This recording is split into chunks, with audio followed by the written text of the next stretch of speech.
Oke, bismillahirrahmanirrahim. Assalamualaikum warahmatullahi wabarakatuh. Kembali lagi dalam OIA Sharing Session dan hari ini di hari Sabtu weekend ya, kita di sini hadir untuk menemani viewers semuanya seperti biasa, seperti setiap minggunya ya tentunya dengan topik yang berbeda. Nah, karena di UAD sekarang sudah banyak ya dahlan muda, ya sebutannya gitu kan ya bagi para maba. Selamat datang di UAD, selamat datang di OIA UAD Sharing Session. Kami adalah kantor kerjasama dan urusan internasional. Jadi bagi teman-teman mahasiswa baru UAD yang belum tahu nih apa sih ini OIA UAD atau apa sih itu kan yang namanya sekarang adalah kantor kerjasama dan urusan internasional. Duh sampai belibet ya ngomongnya. Boleh habis ini adik-adik mahasiswa baru kepoin media sosialnya OIA UAD ya biar tahu ada kegiatan internasional apa aja sih atau ada program internasional apa aja sih di UAD gitu ya. Oke, nah untuk teman-teman yang bukan mahasiswa baru ya, bukan mahasiswa lama juga ya, boleh yang belum tahu juga nih, mungkin ada yang belum tahu ya KUI atau kantor kerjasama dan urusan internasional itu apa, boleh juga kepo gitu ya ke media sosialnya. Dan semoga semuanya dalam keadaan sehat ya, karena hari ini topik yang akan kita bahas adalah serunya KKN di luar negeri. Nah, tapi sebelum kita masuk ke topik yang ada di belakang saya ini, ada juga narasumbernya, tapi nanti saya kenalkan. Sebelumnya kita akan mendengarkan dulu ya, istilahnya apa ya, informasi gitu. Tentang apa? Jadi kita kan hari ini akan membahas KKN ya atau kuliah kerja nyata atau pengabdian masyarakat, salah satu program yang ada di perguruan tinggi begitu. Nah, semenjak kita punya Mas Menteri sebutannya gitu ya, Mas Menteri Nadiem Makarim, Menteri Kemendikbud kita ini mengeluarkan suatu kebijakan yang namanya adalah Merdeka Belajar gitu, yang bertajuk Kampus Merdeka. Nah, sepengetahuan, kalau saya tidak salah ya, Kampus Merdeka ini salah satunya berpengaruh kepada program di universitas, program di perguruan tinggi yang ada bobot SKS-nya gitu. Nah, KKN atau pengabdian masyarakat itu kan ada bobot SKS-nya. Jadi program pengabdian masyarakat ini ke depannya akan mengikuti kebijakan yang baru, kebijakan Kampus Merdeka kayak gitu. Nah, biar kita nggak salah-salah nih, terus kita bisa tahu seperti apa sih nanti model pengabdian masyarakatnya dalam kebijakan yang baru ini. Hari ini kita mengundang langsung ya Ibu Ida Puspita MAres selaku Kepala Bidang Kerjasama Luar Negeri UAD untuk menjelaskan kepada viewer semuanya tentang bagaimana itu kebijakan Merdeka Belajar, Kampus Merdeka ini, khususnya mungkin terhadap KKN-nya atau pengabdian masyarakatnya. Begitu ya viewers, jadi cocok banget nih buat adik-adik maba ataupun mahasiswa UAD yang sudah semester pertengahan gitu yang akan menjalani program pengabdian masyarakat. Yuk kita simak bersama gimana sih penjelasannya. Untuk itu saya langsung munculkan di sini ada Ibu Ida Puspita. Assalamualaikum Bu Ida. Waalaikumsalam warahmatullahi wabarakatuh, Mbak Novi. Semoga Ya sehat Bu, ya, sehat Mbak Ibu. Novi. Alhamdulillah. Bu Ida sehat Bu? Sehat, alhamdulillah. Alhamdulillah. Ya Bu Ida di weekend ini ya Bu, mengganggu waktunya Bu Mm-mm. Ida ya kan, udah weekend tapi harus hadir di sini demi viewer semuanya. Terima kasih banyak Bu Ida waktunya. Kami sangat Sama-sama, menunggu Mbak Novi. informasi dari Bu Ida. Boleh Bu Ida, Ya. langsung saja Ibu Ida berikan Mm. informasi terkait Kampus Merdeka, Merdeka Belajar. Silakan Ibu Ida. Ya. Baik, terima kasih Mbak Novi. Jadi sebenarnya kehadiran saya di sini sebenarnya memang cukup tidak direncanakan gitu. Tapi dalam perkembangan mungkin memang penting untuk hadir.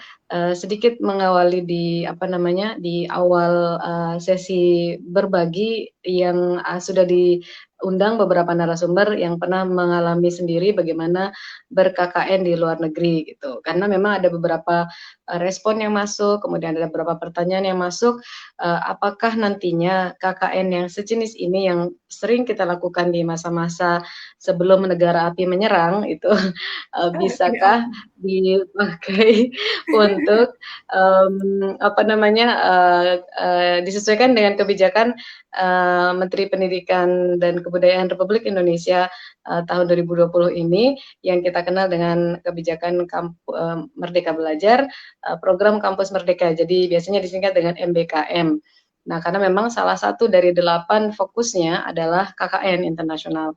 Nah, saya pribadi dan juga teman-teman dari kantor kerjasama dan urusan internasional, khususnya di divisi kerjasama luar negeri yang menangani segala hal yang berkaitan dengan program-program internasional, berterima kasih banyak kepada viewers yang yang memberikan masukan-masukan terhadap tema-tema kita yang sering kita tayangkan dalam Facebook OIA Live setiap minggunya, sehingga kemudian kita bisa menyesuaikan diri dengan kebutuhan viewers gitu. Nah, salah satunya adalah ini. Sebenarnya tema-tema kita yang terkait dengan kebijakan kebijakan Merdeka Belajar, program Kampus Merdeka ini hampir semuanya relevan ya, mulai dari pertukaran mahasiswa, kemudian yang itu terkait dengan kredit transfer selama 1 semester, kemudian magang yang beberapa waktu yang lalu juga dibahas di sini sama Mbak Novia kalau nggak salah juga dan Mbak Eci, kemudian ini KKN internasional gitu. Jadi 3 diantaranya ini merupakan kegiatan rutin kita yang sudah sering kita lakukan di masa sebelum pandemi, di masa luring yang ternyata setelah kita pelajari kebijakan Merdeka Belajar ini sangat bisa diaplikasikan atau diimplementasikan di kebijakannya Pak Menteri yang di Merdeka Belajar Kampus Merdeka atau disingkat dengan MBKM. Nah, cuma memang ada beberapa hal yang perlu diubah ya, gitu, mulai dari durasi, kemudian jumlah SKS dan sebagainya. Nah, apakah pada saat ini UAD sudah akan mengimplementasikan itu? Tentu butuh waktu karena saat ini memang kita masih mempersiapkan sarana prasarana, kemudian sistemnya sendiri, kebijakan-kebijakan aturan-aturan yang menjadi payung bagi Universitas Ahmad Dahlan untuk bisa mengimplementasikan sampai di tataran teknis ke-8 fokus dari MBKM tersebut begitu. Nah, salah satunya adalah tentang KKN ini gitu, termasuk KKN yang baik yang di dalam negeri maupun yang di luar negeri gitu. Nah, jadi memang saat ini nggak bisa kita bahas sangat detail ya, nantinya bagaimana implementasinya dan sebagainya. Jadi perlu saya sampaikan juga di awal, tadi Mbak Novi udah mengawali sih memang betul bahwa diantaranya adalah yang mengandung SKS itu ya, tapi memang implementasinya tidak hanya sekedar yang berbentuk perkuliahan, nah ada juga yang berbentuk magang, KKN, dan pengabdian pengabdian tapi bukan yang KKN ya. Jadi kegiatan-kegiatan kemanusiaan kayak misalnya menjadi volunteer dalam bencana alam atau volunteer dalam penanganan COVID-19 itu diantaranya, kemudian riset, kemudian apalagi membuat startup bisnis, bidang kewirausahaan itu termasuk juga. Nah, jadi kebijakannya Mas Menteri itu kalau bisa saya saya ingat-ingat lagi itu adalah membebaskan atau memberikan kemerdekaan bagi dosen mahasiswa dari birokratisasi kampus yang berbelit, dan terkhusus untuk mahasiswa adalah diberikan hak atau fasilitas atau kebebasan untuk mengambil mata kuliah yang dia sukai di bidang yang dia sukai di luar dari prodinya begitu. Nah, diantaranya adalah bisa mengambil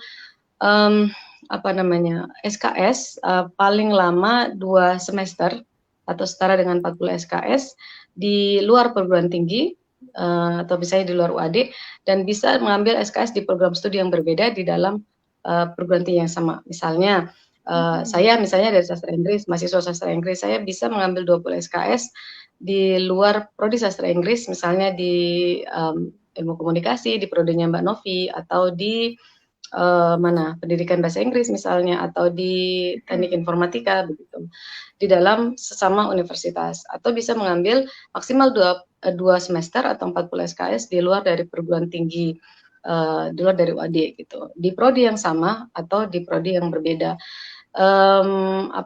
Itu adalah hak. Hak artinya bisa diambil, bisa enggak. Kalau mahasiswa yang nggak mau ngambil, boleh nggak? Boleh, nggak apa-apa. Jadi dia mengambil program reguler yang 8 semester di Universitas Ahmad Dahlan. Kalau mau diambil ya silahkan, karena sudah ada sistem yang memfasilitasi itu.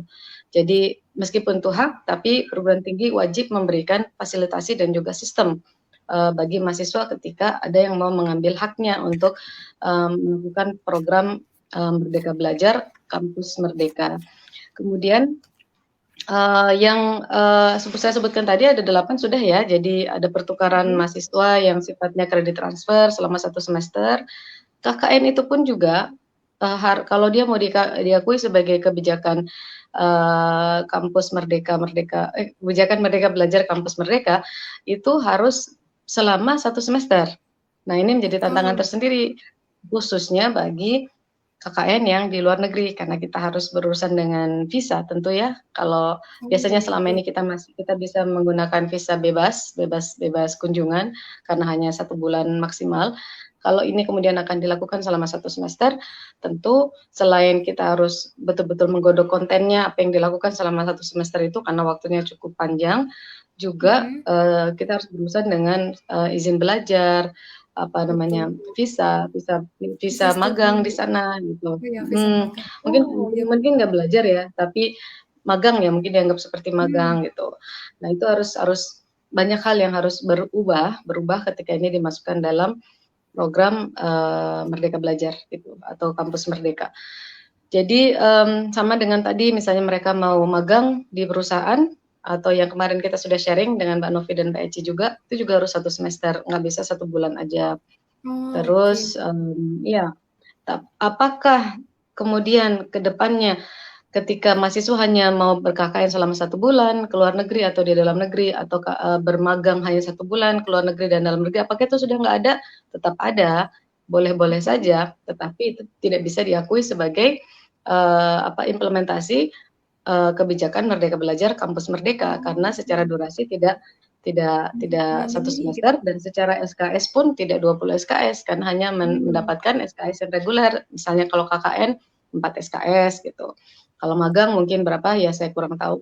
Kemudian yang selain magang, KKN juga itu mengajar ya, PPL ya, kalau di bahasanya anak-anak FKIP, PPL juga termasuk di antara 8 itu. Jadi boleh mungkin kita bisa hitung ya, kredit transfer, kemudian KKN, magang, PPL, kegiatan kemanusiaan yang kayak volunteer, COVID dan sebagainya, kemudian riset, kemudian startup bisnis, misalnya membangun startup bisnis tapi belajar dari prosesnya dari awal sampai kemudian ada produknya, itu termasuk selama 1 semester itu bisa 20 SKS. Apalagi yang terakhir itu yang 8 adalah riset sudah ya tadi ya? Proyek independen. Jadi misalnya mau membuat proyek independen apa gitu, tema apa, itu bisa selama itu durasinya 1 semester dan bernilai 20 SKS itu bisa dilakukan. Jadi 8 itu yang bisa diakses oleh mahasiswa untuk mengimplementasikan kebijakan Merdeka Belajar, program Kampus Merdeka. Seperti itu Mbak Novi pengantarnya. Jadi kalau misalnya ada viewers yang bertanya tentang apakah ini nantinya bisa diimplementasikan atau relevan dengan kebijakan Menteri Pendidikan dan Kebudayaan Republik Indonesia pada saat ini, bisa. Tetapi memang ada beberapa hal yang harus dipersiapkan dan juga diubah. Pertama durasi harus 1 semester, kedua konten karena tentu tidak bisa seringan konten KKN selama 1 bulan. Dia perlu dipersiapkan lebih banyak lagi dalam program KKN-nya tersebut. Dan kedua karena ini kalau mau di luar negeri tentu terkait dengan visa dan sebagainya harus kita persiapkan juga gitu. Terutama di bagian kita di divisi kerjasama luar negeri. Nah, tentu persiapan-persiapan ini tidak hanya dilakukan oleh kita ya di divisi kerjasama luar negeri, di kantor kerjasama dan urusan internasional, tapi kita ini adalah kerjasama lintas unit, Mhm. termasuk diantaranya adalah lembaga penelitian dan pengabdian masyarakat atau LPPM dan prodi-prodi dan fakultas-fakultas terkait gitu. Jadi mohon ditunggu kalau misalnya ada yang bertanya nanti gimana programnya, isi KKN-nya seperti apa, itu masih dalam proses, tentu kami harus berkoordinasi di internal UAD dan mohon ditunggu nanti pun kalau ada dan siap rilis pasti akan disampaikan kepada para mahasiswa kita gitu, Mbak Novi. Siap, Ibu. Oke, wah luar biasa ya Bu. Jadi ada perbedaan yang cukup signifikan ya Bu dari istilahnya KKN model KKN yang sebelumnya gitu ya Bu di kebijakan yang Iya, baru ini. betul. Iya, Oke, betul. baik Bu Ida.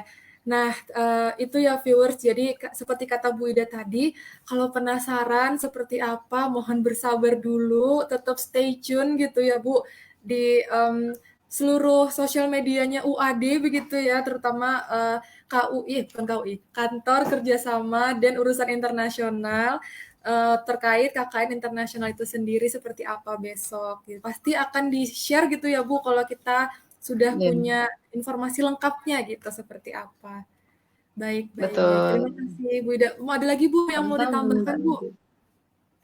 Satu lagi mungkin bahwa bukan berarti ketika ada kegiatan Merdeka Belajar Kampus Merdeka ini, lalu kegiatan yang kemarin yang sering kita lakukan itu sudah tidak bisa dilakukan. Tadi sudah saya sebut sih, cuman saya mau highlight aja bahwa masih boleh bagi teman-teman yang masih tertarik untuk ber-KKN seperti biasanya ke luar negeri, kami masih akan memfasilitasi itu.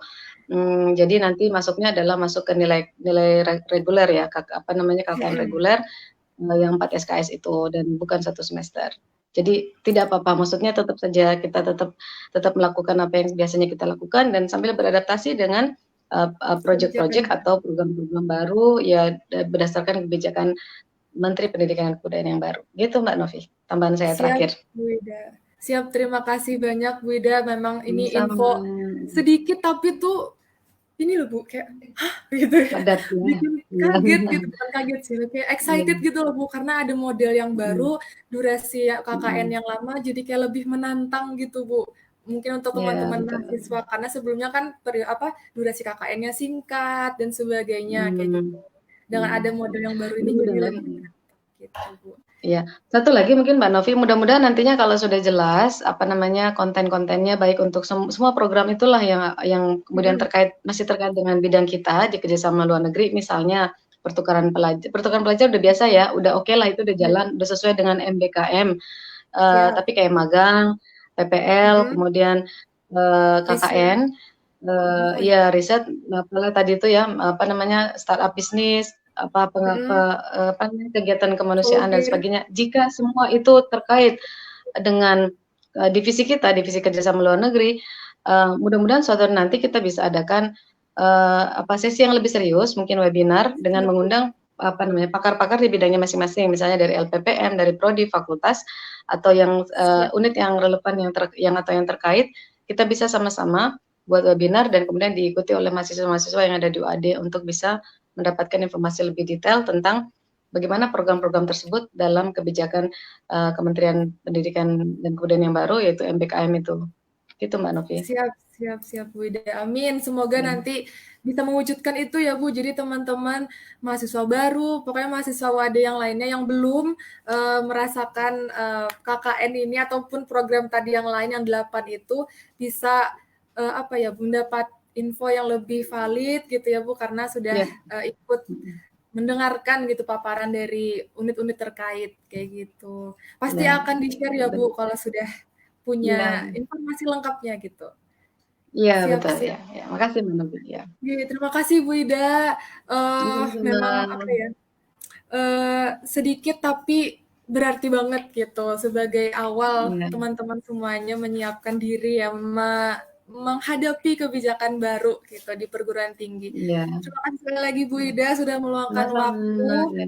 Sehat terus Sama. Ibu, biar besok-besok Terima bisa kasih ya selalu sama-sama update ya. info gitu. Amin, amin ya. Kalau nanti ada pertanyaan nggak apa-apa di-share, nanti Oh mudah-mudahan ya, saya masih bisa ikut menjawab lewat chat ya. Oke. siap Bu. Ya. Jadi Terima teman-teman kasih Mbak viewers yang Novi. masih Ya. tanya Boleh. masih Sukses penasaran bisa langsung untuk tanya. ini Ya, Siap, siap. Ibu. Sukses untuk ininya, sharing-sharingnya dengan Mbak Winda, Mbak siapa tadi tuh, Mbak Vita, dan juga Mbak Yunita. Dan terima kasih banyak sudah berkenan menjadi narasumber dalam acara talk show kita ya. Oke, semoga lancar acaranya Mbak Novi ya. Terima kasih ya. Amin. Saya undur Makasih. diri ya. Ya, Siap, Ibu. Assalamualaikum warahmatullahi wabarakatuh. Waalaikumsalam warahmatullahi wabarakatuh. Oke, viewer semuanya itu tadi paparan dari Ibu Ida Puspita. Bagaimana ya? Apakah sedikit shock ya? Ataukah sedikit bahagia? Nggak sedikit, mungkin bahagia banget kali ya. Ada suatu model gitu ya, KKN baru. Ataupun tadi ada beberapa program gitu ya, yang akan hadir dalam kebijakan, apa namanya, Merdeka Belajar Kampus Merdeka gitu. Oke, kita semuanya masih sama-sama beradaptasi ya viewers dengan kebijakan baru ini. Semoga kedepannya UAD gitu ya bisa punya bisa membuat program-program yang terkait dengan kebijakan kampus Merdeka Merdeka Belajar ini lebih settle, lebih siap gitu biar langsung di-share teman-teman mahasiswa UAD semuanya bisa ikut berpartisipasi gitu. Oke. Itu ya viewers gambaran bagaimana kedepannya KKN akan berjalan. Hari ini yang akan kita dengarkan ceritanya adalah KKN di luar negeri yang sudah pernah dilakukan UAD, yaitu di 3 negara, Kamboja, Filipina, dan Thailand. Nah, seperti viewers sudah lihat di belakang saya, ada 3 orang, 3 ya Pak? Oke, 3 orang cewek-cewek nih yang siap akan berbagi ceritanya, begitu. Oke, langsung aja ya tanpa berlama-lama ya viewers. Kita panggilkan, kita sambut. Narasumber yang pertama ada Mbak Yunita Ayu Basnindar Putri. Kita munculkan dulu. Nah, ini dia. Waalaikumsalam Mbak Yunita, apa kabar? Ya, alhamdulillah sehat. Alhamdulillah sehat. Nah, Mbak Yunita ini adalah alumni dari program studi pendidikan fisika. Pendidikan guru bertaraf internasional gitu ya, Mbak Yunita. Oke. Ya. Dan Mbak Yunita ini kemarin KKN-nya di Serpama School dan Kampong Cham Kamboja. Betul Mbak Yunita? Betul, ya. Betul. Pada tahun 2013. Ya, 2013. Sudah 7 tahun yang lalu ya, tapi tidak apa-apa, kita harus tanya gimana ya keseruannya di Kamboja. Oke, Mbak Yunita ini selain pernah KKN di Kamboja, ternyata Mbak Yunita tuh juga memiliki beberapa pengalaman dan prestasi gitu selama kuliah di UAD. Salah satunya, selain KKN di Kamboja kemarin, Mbak Yunita juga mengikuti program pengalaman lapangan internasional di Kroch Khmar. Aduh, bacanya susah ya. Kroch Khmar High School, Kamboja. Betul ya, Mbak Yunita? Iya, betul. Sip. Oke. Nah, terus Mbak Yunita juga menjadi salah satu tim penyusun soal Olimpiade Fisika SMA tingkat nasional tahun 2012 sampai 13. Ya. Betul ya, Mbak Yunita? Luar biasa. Selain itu, Mbak Yunita ini juga adalah Mawapres alias mahasiswa berprestasi Prodi Pendidikan Fisika tahun 2012 dan 2013. Betul, ya, Mbak Yunita? 2012 sampai 2013, maksudnya periode 2012-2013. Periode 2012 sampai 2013. Oke. Tidak hanya Mawapres, Mbak Yunita ini juga lulusan terbaik di Prodi Pendidikan Fisika tahun 2014 ya, Mbak Yunita? Ya, alhamdulillah. Siap.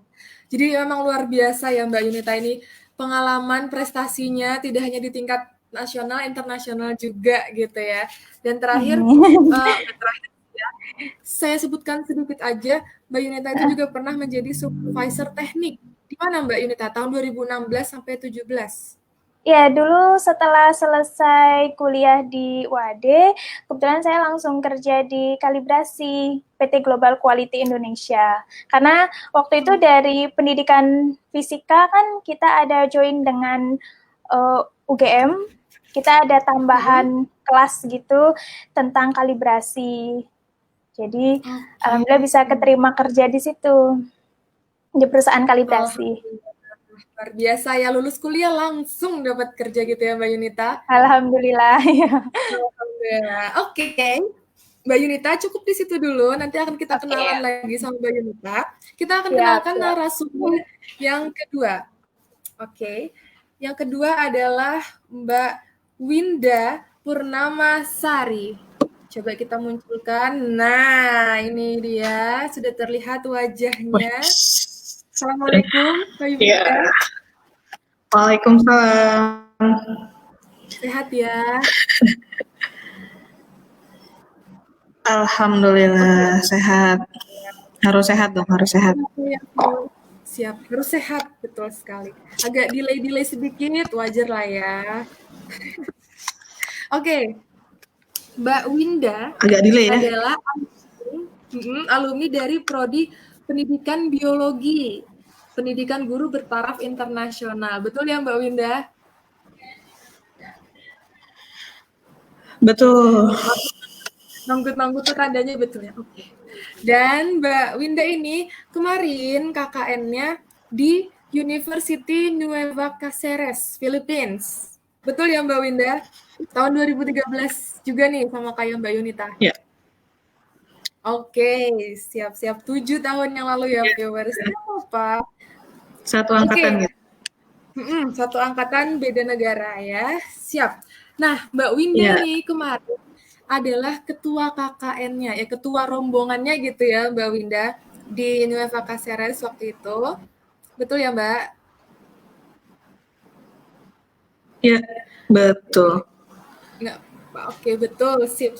Nah, selain pengalaman KKN internasional tadi, Mbak Winda ini juga punya banyak pengalaman prestasi begitu ya selama menjadi mahasiswa di UAD.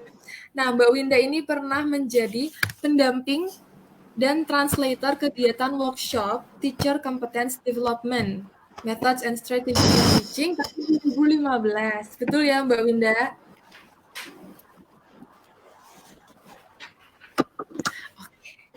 Benar. Sip. Oke. Nah, selain itu Mbak Winda juga pernah menjadi presenter di International Seminar on Mathematics, Science, and Computer Science Education 2016.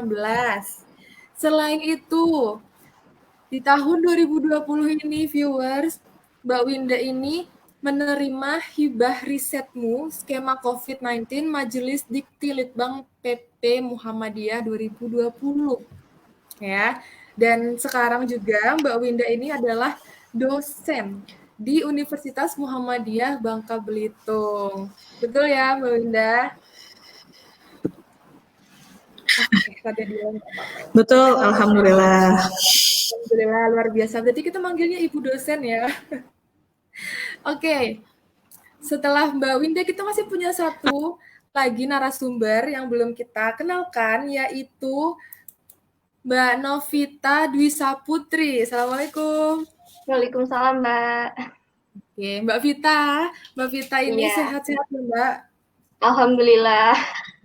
Oke, Mbak Vita ini adalah alumni Prodi Sastra Indonesia yang baru lulus tahun ini. Alhamdulillah, luar biasa ya. Jadi sebutannya udah alumni ya, bukan mahasiswa lagi. Oke, Mbak Vita kemarin KKN-nya di Sangkom Islam Witaya School Thailand tahun 2020 ini. Iya, 19 betul ya? Iya. Sip. Nah, selain itu, Mbak, sama seperti yang lain, Mbak Vita ini juga punya pengalaman gitu ya dan prestasi juga.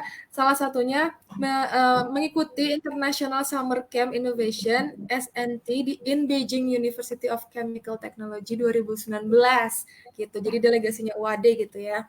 Kemudian Mbak Vita ini juga pernah menjadi pembicara di radio MBS FM Jogja pada tahun 2019. Terus Mbak Vita juga menjadi anggota narasi di Generasi Pesona Indonesia Kemenpar, Kementerian Pariwisata di tahun 2019 sampai 2020 ini. Wow, keren ya Mbak Vita. Iya. Oke. Nah, itu tadi narasumber kita pada hari ini. Kita munculkan dulu semuanya. Oke. Sip, inilah dia orang-orang yang akan bercerita. Jadi langsung saja kita tanya-tanya. pertanyaan pertama diawali ya. Waktu dulu tahu ada program KKN ini ke luar negeri itu apa sih bayangan teman-teman gitu? Dari Mbak Yunita dulu mungkin. Oh iya, mungkin kalau untuk bayangannya sama aja kayaknya ya secara teknis dengan KKN yang di dalam negeri, tapi mungkin tantangannya ada di bahasa, kemudian lokasi, dan juga bebannya mungkin agak sedikit lebih berat, karena otomatis untuk KKN internasional sendiri yang kita bawa itu 3 nama besar. Pertama, nama kita sendiri, kemudian nama universitas, dan juga nama negara. Jadi otomatis mungkin dalam merancang kayak gitu harus lebih siap proker-prokernya gitu. Mungkin itu aja sih yang terbayang di awal. Awalnya tahu dari mana Mbak Yunita? Waktu itu kebetulan karena kami dari pendidikan guru bertaraf internasional itu langsung dapat tawaran dari Pak Dwi Sudisworo. Jadi ada nih KKN internasional gitu. Kira-kira berminat nggak teman-teman di sini? Ya excited lah ya kita karena kan juga sesuai dengan jurusan kita internasional. Jadi menurut kita ini kesempatan emas, ya sudah kita daftar aja kayak gitu. Kira-kira syaratnya begini-begini kayak gitu. Oh ya udah ikut daftar. Oke, jadi tahunya awalnya dari Prof. Dwi Sulisworo ya. Ya terus kemudian membayangin ketika dengar KKN internasional itu cuman kebayang tantangannya apa aja, kayak gimana gitu ya Mbak Yunita. Iya betul. Oke. Nah, kalau Mbak Winda nih sama-sama juga dari prodi yang bertaraf pendidikan guru bertaraf internasional gitu. Gimana Mbak Winda awalnya tahu dan bayangannya terhadap KKN internasional itu gimana?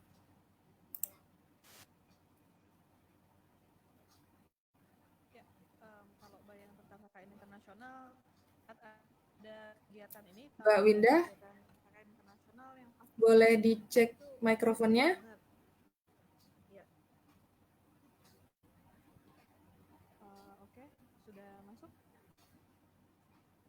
Oke, Mbak Winda sudah bisa tersambung mikrofonnya? Oke, sementara nunggu Mbak Winda menyambungkan audionya, kita lempar dulu pertanyaannya ke Mbak Vita. Mbak Vita, gimana awalnya tahu KKN internasional dan yang dibayangin saat itu apa? Jadi awalnya aku tahu KKN internasional tuh pas maba gitu kan, Mbak. Jadi pertamanya tuh kayak browsing gitu, UAD gitu kan. Nah, muncul KKN internasional. Terus aku kalau nggak salah tuh waktu itu postingannya Mbak Winda ya, kalau nggak salah tuh di websitenya Poros. Nah, terus aku baca-baca di situ, terus aku lihat kan. Nah, kayak keren banget ya kakak bisa KKN internasional di Kamboja. Terus juga ada KKN internasional di Mesir dan waktu itu kan masih maba kan Mbak, jadi kayak cuma angan-angan gitu. Terus setelah tahun 2019, setelah dari Beijing itu kayak pengen keluar negeri lagi dan kebetulan pas ada tawaran KKN internasional dari LPPM. Jadi aku pengen antusias aja gitu loh Mbak, pengen ikutan KKN internasional ini. Oh oke. Terus yang dibayangin apa Mbak Vita? KKN di luar negeri? Iya, kalau dibayanginnya KKN luar negeri itu, di sana pastinya kita bakal belajar budayanya. Terus kan Thailand katanya terkenal sama street food-nya, kayaknya enak nih. Terus kan di sana tuh waktu itu udah ada KKN internasional yang tahun kemarin di Thailand juga. Nah, aku lihat kayak keseruannya, kayak gitu, lihat postingan-postingan di Instagram gitu kan. Kayak seru banget nih, kayaknya ngajar anak-anak kecil. Kan aku suka anak kecil gitu kan, Mbak. Jadinya tertarik gitu. Pasti pengen gitulah, kayak gitu. Oke. Berarti Mbak Vita, ini sekalian info juga buat viewers gitu ya. Kalau awalnya emang tahu dari sosmed Mbak Winda gitu ya. Terus itu awal-awal, tapi kemudian dapat infonya dari LPPM gitu ya Mbak Vita. Nah, jadi memang lewat LPPM gitu proses daftarnya gitu ya. Terus bayangannya ya seru aja gitu ya Mbak Vita kalau KKN di Thailand gitu ya. Dan karena KKN-nya di sekolah gitu ya, jadi memang udah kebayang ngajar anak-anak kayak gitu ya Mbak Vita. Iya. Oke, sip. Oke, kita kembali dulu ke Mbak Winda karena kita mau dengar gitu Mbak Winda gimana sih awalnya untuk tahu gitu KKN internasional ini. Oke, Mbak Winda boleh share.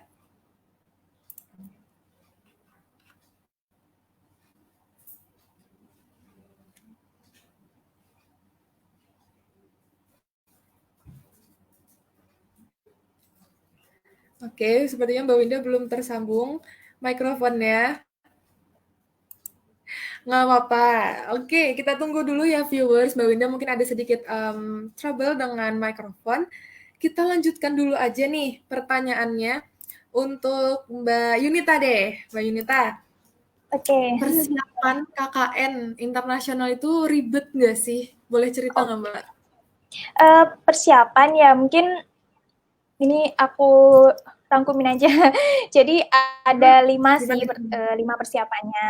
Yang pertama, karena ini KKN-nya internasional, otomatis kita harus paham medan dan juga sasarannya. Karena kan bukan di Indonesia ya, kita harus tahu latar belakang budayanya gimana, masyarakatnya seperti apa, kayak gitu. Kita harus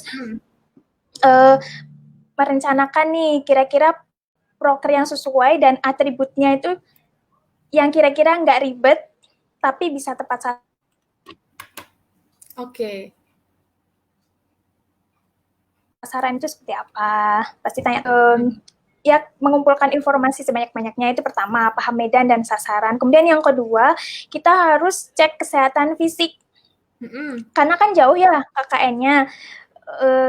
Ya mohon maaf jika misalkan terjadi sesuatu atau gimana, kan pasti akan lebih susah. Jadi kalau bisa jangan ada riwayat sakit yang berat, kalau bisa seperti itu. Terus kalaupun semua udah oke, bawalah obat-obatan pribadi kayak gitu yang kira-kira bakal dibutuhin, bisa membantu kita di sana.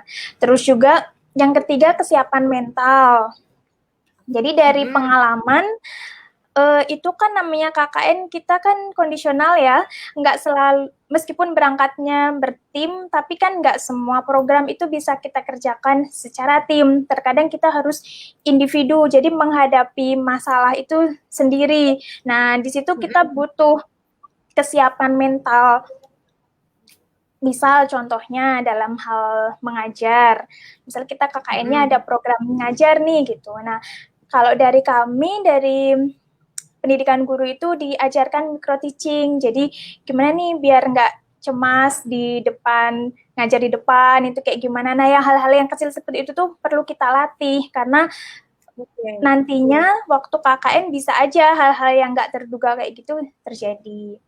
Terus keempat, perlu perencanaan keuangan. Jadi harus kita pastikan nih rincian anggarannya itu seperti apa dari mulai awal, kemudian di sana sampai kepulangan itu harus benar-benar terperinci dari mulai proker dan juga kebutuhan pribadi itu. Jangan sampai kita istilahnya budgetnya jadi nggak terkendali. Kan susah ya di sana, gimana kalau misalkan mau transfer atau apa terus kesusahan gitu. Jadi benar-benar harus direncanakan. Nah yang terakhir, mungkin sederhanakan bawaan. Ini dari pengalaman kami juga. Memang kita harus bikin program kerja yang kira-kira aparatusnya atau alat-alatnya itu jangan terlalu ribet gitu. Sederhana tapi bisa tepat sasaran itu ya. Karena kan biar nggak ribet ya di perjalanan, itu sih mungkin dari saya. Oke. 5 itu tadi. Jadi memang tahap persiapannya sedetail itu ya Mbak Yunita kalau kita mau KKN di luar negeri ya. Oke, nah viewers tadi udah dikasih Mbak Yunita udah dibikinin list 5 gitu ya, diharap gitu ya. Kalau lupa nanti nonton lagi aja viewers. Oke, terima kasih Mbak Yunita. Kita ke Mbak Winda coba ya. Udah bisa belum nih suaranya connect gitu ya. Kita coba sambungkan Mbak Winda. Ya, tes bisa masuk. Alhamdulillah. Alhamdulillah akhirnya. Maklum ya daerahnya ini agak-agak gimana gitu ya. Iya, Mbak Winda di daerah Jadi mana kalau koneksi boleh tahu? internetnya sebenarnya di Pangkal Pinang sih, cuman memang di sini cuaca lagi ya Tidak bersahabat. begitu. Kadang kalau hujan itu sinyal agak-agak susah ya. Kayaknya semua orang relate, Mbak, paham. Gitu ya. Oke, oke, Oke, Mbak oke. Winda boleh cerita nih dari awal tadi taunya KKN internasional itu dari mana, terus prosesnya, persiapannya seperti apa, Mbak Winda? Oke, kalau taunya dari mana, awal itu kalau ya hampir sama dengan Mbak Yunita tadi, kalau kita kan ada dari kelas PGBI, bertaraf internasional, nah itu ada program-program memang yang memberikan pengalaman kita untuk langsung terjun di lapangan kayak gitu, tapi ya skalanya internasional. Nah kebetulan ada skema KKN internasional kayak gitu dari program studi, nah itu juga sudah dikoordinasi ke KUI, kemudian udah oke kayak gitu ditawarkan ke mahasiswa. Tapi yang ikut hadir itu tidak hanya kelas internasional, boleh juga dari kelas yang lain. Kalau yang ke Filipina kemarin kebetulan ada juga dari yang kelas yang lain, kelas reguler kayak gitu. Ada yang ikut gabung kayak gitu. Tahu awalnya sih dari prodi sama dari KUI-nya sendiri. Nah, Oke, sedikit berbeda ya dengan Mbak Yunita. Oke, nah terus ya. persiapan kalau kita mau berangkat KKN tuh banyak nggak sih Mbak yang harus disiapkan? Kalau yang disiapkan sebetulnya benar tadi sasarannya kata Mbak Yunita tadi, sasarannya siapa gitu, tempatnya bakal gimana. Kita ngebayanginnya sih kalau udah KKN internasional, kalau di Indonesia kan KKN-nya ada beberapa wilayah-wilayah penempatan yang mungkin tempatnya membutuhkan kita membawa alat apa kayak gitu kan. Oke. Nah, untungnya gitu kita udah koordinasi dulu nih ke Bu Ida waktu itu yang mengkomunikasikan kami ke salah satu dari pihak UNC-nya kayak gitu. Apa aja yang ibaratnya program apa sih kalau misalkan bisa kita bawa ke sana kayak gitu. Kita sudah buat rancangannya kayak gitu. Nah, kalau ditanya persiapan-persiapannya sih paling lebih detail di tekniknya sih, di teknisnya nanti gimana kayak gitu. Sebenarnya gitu sih. Kuncinya sih cuman komunikasi aja sih. Oke. Gitu. Sip. Oke. Nah, kalau gitu ya, makasih ya Mbak Winda sebagai awalan dulu. Terus kalau Vita nih, yang baru aja gitu, kemarin KKN-nya. Ini kan Mbak Winda sama Mbak Yunita udah agak lama tuh. Apakah persiapan KKN di tahun ini juga sama gitu, detailnya atau malah lebih rempong atau malah justru lebih simple gitu, Fit? Boleh di-share ya, Fit? Oke, sebenarnya sama aja sih Mbak kayak Mbak Yunita sama Mbak Winda tadi. Cuman kalau aku mungkin bedanya karena bertepatan dengan COVID-19 ini, jadi kami bawanya tuh kayak vitamin, masker, dan alat-alat yang kayak hand sanitizer gitu-gitu kan. Nah, soalnya kan kami ketiga negara kan Mbak di sana kayak Malaysia, Singapura, sama Thailand. Nah, itu tuh butuh banget kan protokol kesehatan kayak gitu. Jadi mungkin tambahannya kayak gitu sih. Kalau misalnya yang persiapannya ya Mbak, persiapannya ribet apa enggak, itu pasti ribet banget sih Mbak. Terus kemarin juga teman-temanku banyak yang belum punya paspor ternyata, dan itu harus ngurus dulu mereka. Nah, bagasi juga cuma beli 20 kilo, dan itu 20 kilo tuh kami harus bagi-bagi antara proker, terus makanan, terus baju, terus sama alat-alat yang lain gitu sih Mbak. Oke, jadi perbedaannya bukan hanya ya, mungkin lebih detail ke alat-alat kesehatan gitu ya, Fit, karena memang Vita dan teman-teman ini ya viewers pas banget gitu sebelum saat KKN lagi kan, saat virus COVID-19-nya itu tuh mulai beranjak naik gitu, dan kita dan teman-teman sedang KKN di Thailand kayak gitu. Nah, mungkin sebelum kita tanya gimana sih kondisi KKN selama COVID gitu ya, Fit, boleh diceritain dulu nggak tempat KKN-nya Vita dan teman-teman itu di mana gitu, lingkungannya seperti apa dan sebagainya. Oke, jadi kan kalau KKN di Thailand pas angkatanku ini ada dua kan Mbak, di Sangkom Islam Vitaya School dan di Songsem Sasana Vitaya School. Nah, kalau di tempatku ini kan Sangkom Islam Vitaya School itu dari TK, SD, SMP, sama SMA. Nah, di situ tuh ada pondoknya juga kan Mbak, dan lebih mereka Islam banget, soalnya kan Thailand Selatan. Dan mereka tuh lebih condong ke apa ya, kayak Timur Tengah gitu kan, Mbak. Timur Tengah, Condong ke oke. timur. Iya, terus yang cewek-cewek tuh kan pakai gamis.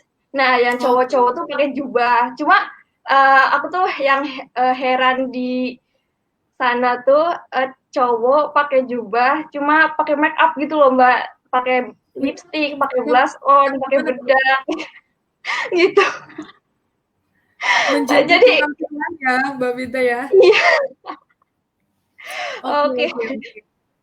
Oke, berarti di sekolah gitu ya, Mbak Vita. Mungkin viewers juga yang pernah nonton alumni mengajar di Thailand, ada alumni yang mengajar juga di sekolah yang sama dengan Mbak Vita KKN, yaitu Iya. Sangkum Islam Hidayah School. Jadi lingkungannya memang seperti itu, sekolah yang basisnya adalah Islami gitu. Ya. Oke, oke.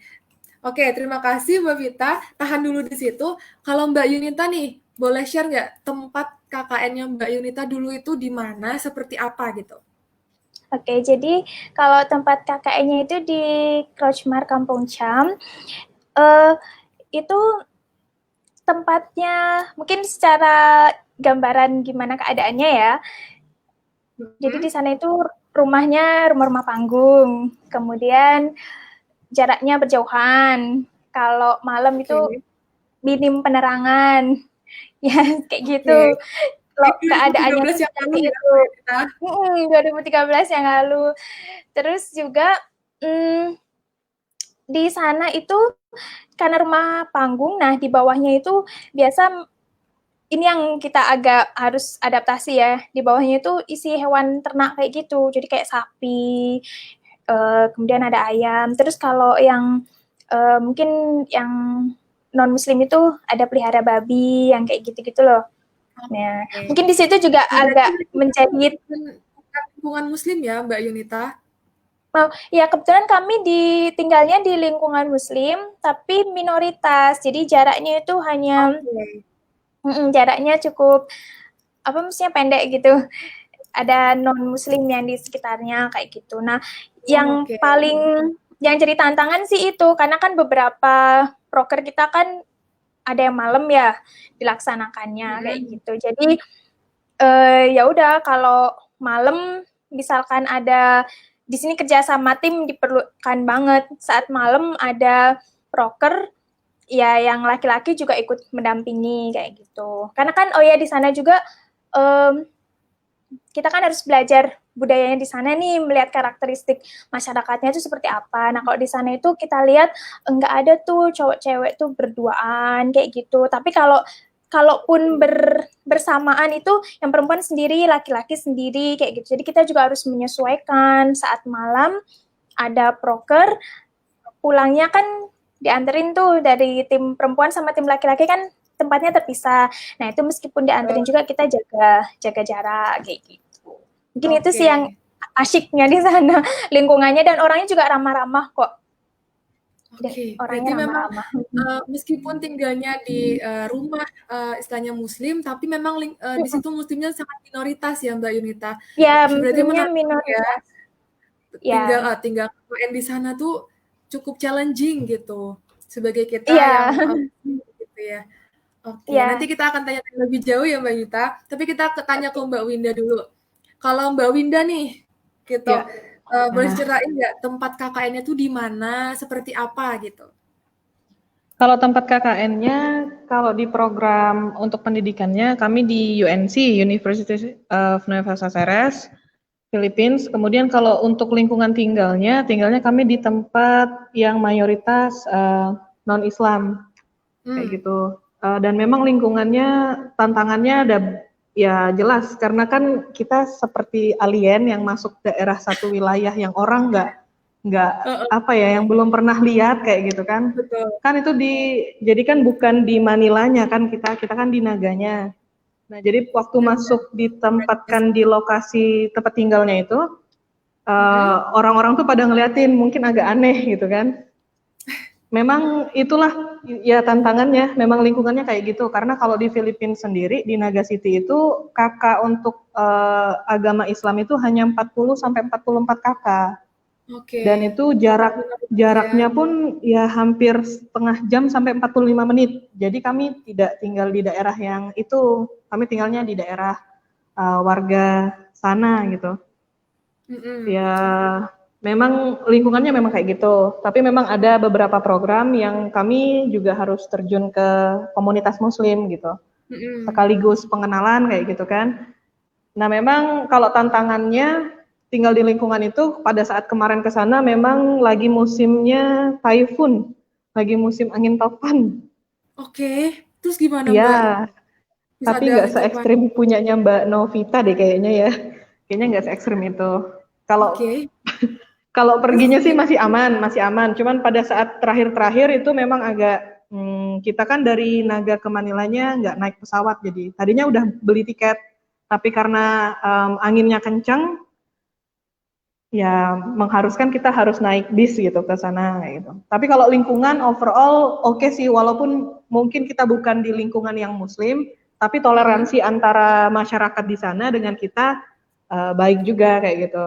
Justru mereka penasaran dengan kostum kita begitu gitu kan, terus masuk ke wilayah mereka, ditanyain emang ada apa di sini kayak gitu. Seru sih. Terus Justru kita gimana? dapat saling toleransi dari situ kan.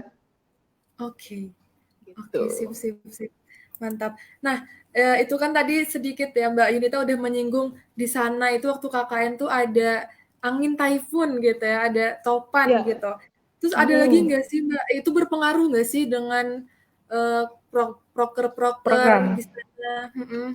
Ya. Kalau Ada kendala program, lain? alhamdulillah enggak sih kalau program sampai ke mengganggu programnya enggak, alhamdulillah. Cuman mungkin sebenarnya kalau kitanya pribadi karena mungkin kegiatannya tuh di dalam kelas kayak gitu kan, terus di lingkungan kampusnya, jadi nggak begitu yang merasakan sekali perbedaan itu. Maksudnya ada suhunya 40 derajat kayak gitu tuh panas sih memang. Mana lagi musim angin kencang, tapi nggak begitu berasa. Mungkin ya karena apa ya, sudah asik dengan aktivitasnya kayak gitu. Jadi nggak Jangan mikir mengganggu gitu ya. program kerja sama sekali. Nggak kepikiran. Oke. Nah, emang prokernya Mbak Winda dan teman-teman tuh di sana ngapain sih gitu? Apa program unggulannya gitu? Proker unggulannya atau proker yang lainnya tuh apa gitu? Wah, kalau ditanya program unggulan, kebetulan kalau kita merasanya program yang kita bawa unggulan semua ya. Nggak ada yang, Wow, luar biasa. enggak dong. Kan kalau KKN internasional itu kan kita harus ada pertukaran budayanya kayak gitu kan. Betul. Jadi mungkin kalau program itu yang kita bawa KKN di Indonesia, mungkin program itu ya agak dianggap ya udah biasa kayak gitu. Tapi karena ini kita desain dengan KKN internasional kayak gitu kan, jadi hal-hal yang sederhana bisa menjadi program unggulan loh. Oh, oke. Kita kan dari ini kan anggotanya kan macam-macam ya. Saya dari Babel, ada juga dari Kalimantan. Jadi itu bahkan permainan tradisional aja bisa jadi program unggulan ketika kita kasih ke sana kayak gitu. Karena kan tahu oh ternyata di Indonesia ada permainan kayak gini juga. Sebenarnya permainannya sama, hanya beda nama aja sih. Kalau prokernya kita kalau di bidang pendidikan itu lebih banyak mengenalkan apa ya, ngasih pelatihan bahasa Indonesia kayak gitu. Terus ngenalin 7 keajaiban dunia yang ada di Indonesia, lebih kayak gitu sih. Terus ada juga apa ya, menerapkan beberapa model-model yang udah kita desain kayak gitu. Kayak kalau misalkan unggulannya gimana? Yang berdasarkan background apa Mbak Winda gitu. Oh, yang biologinya. Program yang biologinya kemarin yang fermentasi itu kita ada buat oncom. Wow, fermentasi bikin kan? Oh, iya dong, iya. Wow. Bikin pergedel. Wow, Terus ada juga, iya itu yang sesuai dengan background kan. Nah terus ada juga tes amilum itu, tes uji makanan kayak gitu. Jadi makanan-makanan. Jadi ya misalkan makanan ini mengandung protein kayak gitu, yang ini mengandung apa, ya sekalian sharing sih sebetulnya. Karena kan di sana kan sasaran kita bukan hanya biologi kayak gitu, ada juga yang lain. Jadi sharing hal-hal kayak gitu sih. Oke, luar biasa. Selain itu ada lagi nggak Mbak Winda program-program yang kita kenalkan gitu sebagai ada sih, sebagai orang Indonesia dan sebagainya? Ya, Kalau dari yang Indonesia, program unggulan itu, ini yang umum ya, yang unggulan itu yang pertama paling banyak interestnya pada saat pengenalan budaya, terutama tari saman ya. Tari saman itu program unggulan. Terus yang duanya lagi masakan khas Indonesia, soto sama tempe, itu termasuk program unggulan. Oke. Nah, Dua masakan itu udah go internasional ya sejak dulu. ya udah perjuangan itu bikinnya ya, karena bahannya beda-beda semua, kita bawa semua dari sini. Kalau yang AIK, Islam Kemuhammadiyahan, kita juga ada ngasih sih. Kalau misalkan untuk di lingkungan kita tinggal, karena di situ mayoritas nonis gitu kan, kita lebih kayak pakai kerudung itu apa sih kayak gitu. Kalau misalkan orang Islam itu wajib, misalkan yang perempuan itu menggunakan kerudung, ya lebih hal-hal yang lebih general sifatnya. Nah, Yang kalau dekat yang dengan untuk kehidupan sehari-hari gitu ya? ya, yang relate dengan kehidupan sehari-hari sih kalau untuk yang lingkungan, karena kan ya itu tadi mayoritas sasaran kita kan bukan orang Islam semua seperti itu. Tapi kalau yang di komunitas Muslim kita ngenalin juga tentang kemuhammadiyahan ya gitu. Ya sekaligus nonton ini sih, nonton apa Sang Pencerah Go Internasional ya kan. Iya serius, kita tuh sampai translatein teksnya itu per part itu. Biasa. Terus, iya dong. Masyarakat di sana gimana Mbak Winda? Ya mungkin ya mereka sangat interesting sih, apalagi yang di sana kan yang komunitas Muslim yang banyak ikut itu golongan-golongan remaja, usia remaja, anak-anak hingga remaja. Ya ngeliatin Sang Pencerah itu, nonton film itu kan ya walaupun durasinya panjang kayak gitu kan, mereka tuh masih tertariknya karena itu hal baru sih yang mereka tonton, kan mereka belum pernah ke luar negeri juga, maksudnya ke Indonesia. Jadi menarik, mana latar-latar background pada film Sang Pencerah itu kan nunjukin apa Jogja banget, maksudnya nunjukin banget khasnya kayak gitu.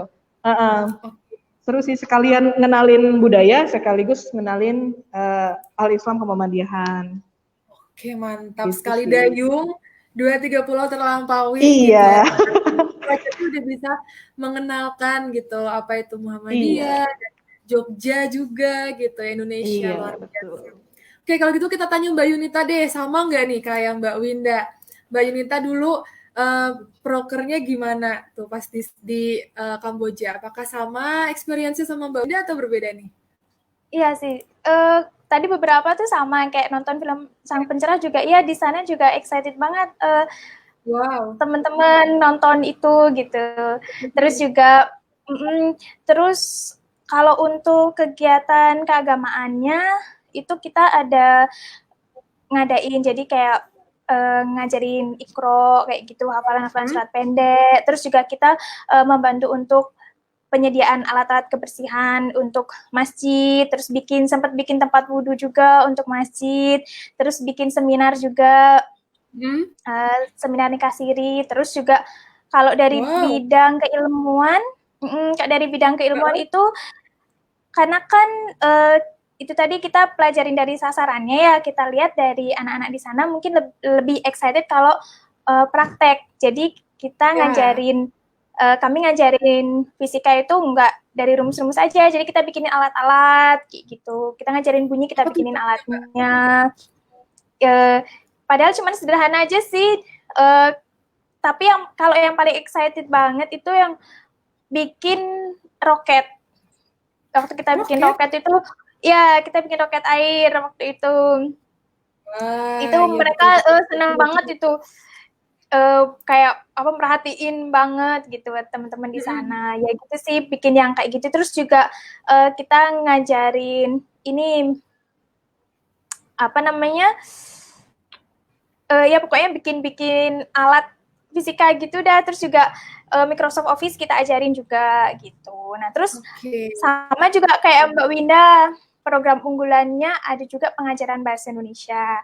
Nah, kenapa kita ngajarin bahasa Indonesia? Ini cukup banyak juga waktunya yang kita pakai untuk ngajarin bahasa Indonesia.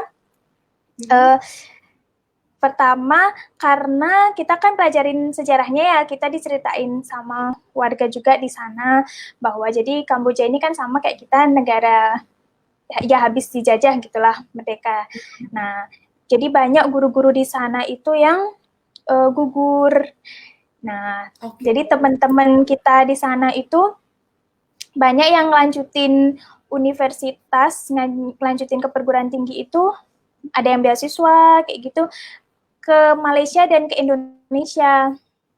Nah, makanya penting banget mereka tuh belajar bahasa Indonesia. Seenggaknya kalau udah belajar bahasa Indonesia kan Malaysia hampir sama lah ya, Melayu juga kayak gitu. Mirip lah ya. Kita mirip lah ya. Jadi memang teman-teman di sana, nah ini yang kita ajarin setiap malam di sana itu. Padahal kan di sana kan apa istilahnya keadaan di sana tuh biasanya warganya habis maghrib itu udah nggak keluar rumah kayak gitu loh, jarang gitu keluar rumah. Tapi demi belajar bahasa Indonesia, tadinya kita targetnya anak-anak remaja kayak gitu ya. Tapi akhirnya warga-warga yang lain juga ada yang pada ikutan, pengen tahu bahasa Indonesia itu kayak gimana gitu. Jadi kita sekaligus ajarin bahasa Indonesia, ajarin bahasa Inggris, ya dibantu juga sama ustadznya di sana ada ya yang bisa bahasa Melayu kan, jadi beliau yang translate-kan kayak gitu. Terus ada juga siswa yang bisa bahasa Inggris, kadang kita ngajarin, oh ini bahasa Indonesianya ini, bahasa Inggrisnya ini, dia bantu translatein ke teman-teman kayak gitu. Mereka seneng banget sih. Terus juga masakan, itu makanya tadi benar kata Mbak Winda, karena kita di luar negeri justru banyak untungnya, yaitu program-program kerja yang kelihatannya sederhana kayak gitu, ternyata di sana antusiasnya itu luar biasa. Gitu kayak permainan tradisional, iya mereka juga senang. Terus senam. Kita juga dulu ada senam SKJ. Wow. SKJ itu anak-anak di sana tuh kita ajarin senam gitu ya. Tiap sore kayak gitu. Biasanya kalau udah selesai makan, suka banget. Kadang mereka meskipun masih kecil belum tahu jam itu, tapi udah tahu nih waktunya. Oh ini senam. Di sana manggil guru kan Meitun. Jadi udah Meitun gitu. Udah goyang-goyang. Udah ya mau senam ya. Ya gitu. Jadi kalau yang proker-proker kayak gini mungkin di sini biasa aja ya gitu. Tapi karena kita di luar, yang kayak gitu, orang luar gitu ya. Iya. Terus masakan Indonesia juga. Ya, di sana seneng juga warganya kita masakin. Waktu itu ada pecel, sayur asem, sambal terasi, sate, yang kayak gitu ya, simple-simple aja gitu. Yang bahannya gampang dicari. Sip-sip, berarti pecel, sate, soto, oncom, tempe tuh udah mendunia sejak dulu ya Mbak Yunita. Iya, gampang kan soalnya ini maksudnya kayak pecel itu ya tinggal tambah kacangnya aja di sana, tapi kita udah bawa ini juga bumbunya dari sini kayak gitu. Dan mereka kan juga baru tahu kan. Indonesia gitu ya Mbak? Iya betul kayak gitu. Wow, luar biasa. Tapi mereka ternyata se-excited itu ya Mbak Yunita ya. Tadi juga tanya Mbak Winda, meskipun kita datang yang kayak dari antah berantah gitu, kata Mbak Winda seperti kalian ya kan, tapi ternyata penerimaan masyarakat di sana alhamdulillah sangat baik gitu, bahkan sangat interest ya, gitu. Wow, luar biasa. Alhamdulillah. Oke. Nah, kita dengarkan juga cerita dari Vita nih, kalau di Thailand tuh gimana gitu. Fit, boleh sharing Fit? Prokernya kalian di sana tuh ngapain aja, unggulannya seperti apa gitu? Oke, kalau misalnya proker unggulan kami itu kan ada beberapa sih Mbak. Kalau yang bersama tuh kayak seminar internasional, tapi yang memperkenalkan UAD, terus juga ada masaknya tuh masak bakwan, masak pecel gitu. Terus ada juga Indonesian Day. Kalau Indonesian Day itu kami kolaborasi sama Akprin. Kebetulan mereka kan KKN di sana, dan waktu itu pas Indonesian Day itu ditayangin di TV Bandung, punyanya TV kampus, bukan kampus, TV sekolahnya mereka. Terus kalau misalnya yang AIK sendiri, kan di sana tuh pondok kan Mbak. Nah terus kayak misalnya pengajian. Nah pengajian tuh emang kayak setiap hari Jumat atau malam Jumat tuh emang ada pengajian di sana. Terus syukuran tuh emang banyak banget di sana. Terus apalagi ya? Bakwan. Kemarin kan orang-orang Thailand kan nggak begitu suka bakwan ya Mbak. Terus ya tapi awalnya tuh mereka kayak merasa aneh gitu kan Mbak. Gara-garanya kok sayuran sama tepung kok digoreng gitu loh. Jadi mereka ngerasanya, ya apaan sih ini? Terus waktu itu juga, itu kan kami masaknya hari Kamis, dan emang di sana kalau hari Kamis itu emang masak bersama gitu loh Mbak, semua kelas di SD gitu. Nah, terus kan kami udah masak tuh, tapi mereka tuh nggak mau, mereka lebih milih ya mama, makanan yang guru mereka masak. Nah, waktu itu tuh kan gimana sih caranya udah buat banyak, tapi nggak ada yang makan gitu kan. Terus akhirnya aku cobain ke satu anak yang sering banget ngikutin aku kan, ayo coba dong gitu kan. Teacher buat nih gitu kan. Terus habis itu dia pertamanya kayak nggak enak kali ya, terus habis itu makan, terus katanya good kayak gitu kan, terus habis itu dia ini antri gitu kan, terus teman-temannya juga antri gitu banyak banget, dan itu kami empat ini tepung bumbu gitu Mbak, yang gede, ukuran gede 500 gram atau 250 aku lupa. Nah itu sampai habis dong, sampai guru-gurunya aja minta resepnya. Belum tahu ya mereka ya, Fit, bakwan itu seenak itu gitu ya. Mereka udah skeptis duluan, aneh gitu, sayur sama tepung digoreng, ternyata setelah nyoba enak. Terus gimana lagi responnya selain masalah makanan, untuk program yang lain gimana? Kalau program yang lain sih mereka juga responnya baik juga kan, kayak seminar. Nah, kan pas itu tuh kebetulan banget kita kan ngomong ke mereka, ke sekolahnya, pihak sekolah kalau kita pengen ngadain seminar, dan kebetulan hari besoknya, hari Rabu atau hari apa, itu emang ada seminar gitu kan Mbak, ada seminar dari Turki, ada seminar dari Universitas Batam, jadi kita disatuin gitu dari 4 universitas itu, dan kami kan yang lain tuh kayak Universitas Turki yang yang jadi pembicara tuh wakil rektornya, terus Universitas Batam juga yang ini rektornya, sementara kami Universitas Ahmad Dahlan yang promosiin tuh mahasiswa KKN, jadi diketawain gitu kadang. Kalian sebagai mahasiswa bisa sejajar dengan para rektor gitu untuk ngisi seminar. Luar biasa lah itu, keren. Tapi banyak yang excited juga sih Mbak di situ, soalnya kan univ lain tuh nggak pada bawa goodie bag, sementara kami kan bawa goodie bag. Siapa yang berani bertanya tuh nanti kami kasih goodie bag dari UAD. Terus mereka langsung angkat tangan gitu loh Mbak. Karena saking antusiasnya. Memang anak UAD tuh kreatif dan cerdas-cerdas ya. Luar biasa, totalitas gitu. Siapa yang nanya kasih souvenir gitu ya, sekalian kita promosi lagi. Keren. Oke, wah luar biasa ya. Nah, terus mungkin tadi ada yang kelupaan. Di sana, mungkin buat semuanya ya, di sana KKN-nya durasinya berapa lama sih, Mbak Winda, Mbak Yunita, Vita? Siapa dulu? Mbak Winda dulu deh. Berapa lama? Yang lama dulu, yang senior gitu ya. Ya Allah, kesannya udah ini banget. Biar kita lihat perbedaannya. Kalau di PBIO itu karena kemarin memang terkendalanya visa, kalau misalkan kita mau 30 hari kan berkaitan dengan visa. Jadi totalnya itu ada 28 hari kalau yang pendidikan biologi. Gitu, kalau yang biologi sih. 28 hari ya. Ya. Oke, siap. Tapi kalau Mbak Yunita? Kalau nggak salah sekitar 40-an hari, itu kami juga, nah jadi terkendala visa, bener kan, visa cuma 30 hari, tapi tenang aja kok, pokoknya segala sesuatu kendala itu sampein aja ke kampus, kita tuh nggak akan dibiarin gitu aja, pasti dikasih solusi, ya kan?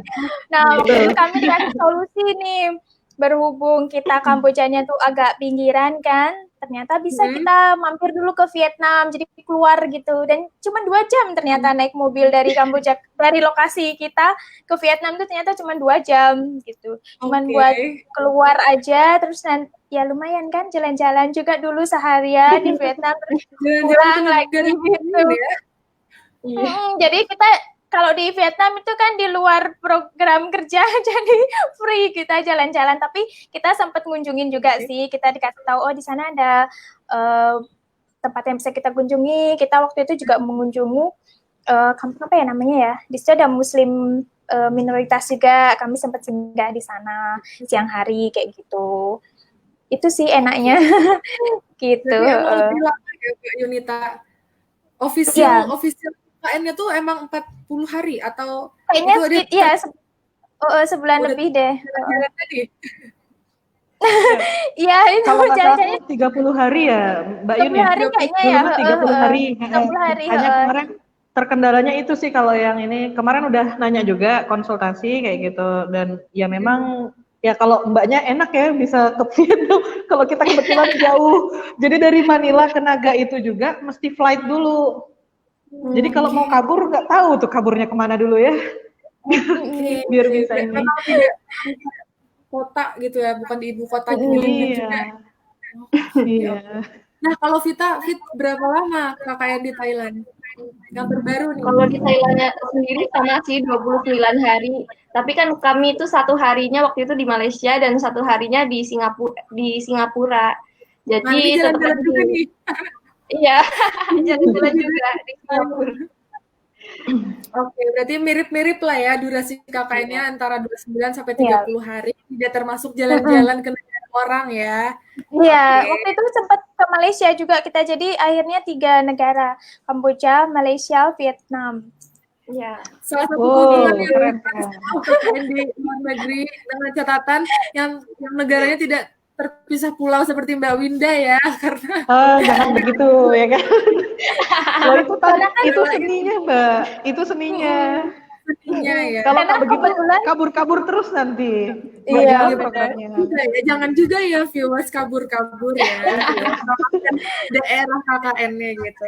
Oke. Iya. Kebetulan waktu itu juga kan dari Indonesia ke Kamboja memang kita harus transitnya di Malaysia gitu. Oke. Ya koordinasiin aja ke pembimbing gitu kan, boleh nggak Pak 1-2 hari? Oke, nggak apa-apa, ya udah sehari gitu di Malaysia, kita jalan-jalan dulu baru pulang kayak gitu.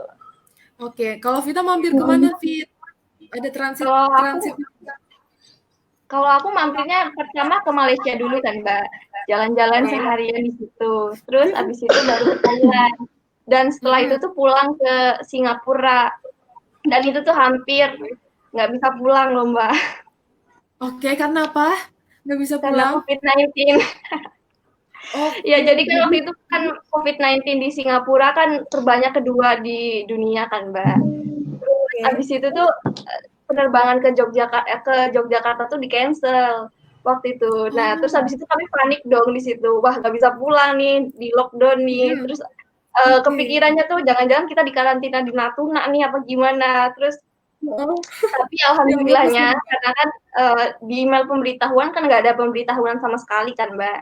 Terus habis itu dosen wali saya, Bu Ani Susanti, itu kayak ke ruang informasinya, ke bagian informasi, nanya kan, ini gimana penerbangannya cancel, dan itu pun nggak cuma ke Yogyakarta loh Mbak, itu ada ke Manila, terus ke mana lagi ya, pokoknya udah banyak banget yang di cancel gitu kan. Terus habis itu kata bagian informasinya, ini, oh ya penerbangannya di ini aja, pindah rute aja gimana, soalnya cuma 10 orang atau 8 orang punya dari OAD doang gitu loh Mbak, 10 orang kalau nggak salah tuh. Nah, terus akhirnya kami dipindahin ke Jakarta. Untungnya nggak jadi di situ kan. Dan kami pulang tanggal 27 Februari. Dan 28 Februari itu Singapura di lockdown. Jadi kami kayak beruntung banget gitu loh, Mbak. Akhirnya bisa pulang gitu. Tanpa di sana lagi. Telat sehari aja, Fit. Nggak tahu deh, Fit, gimana.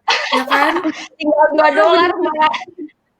Iya, cuman beda sehari doang, terus habis itu Singapuranya lockdown gitu. Oke.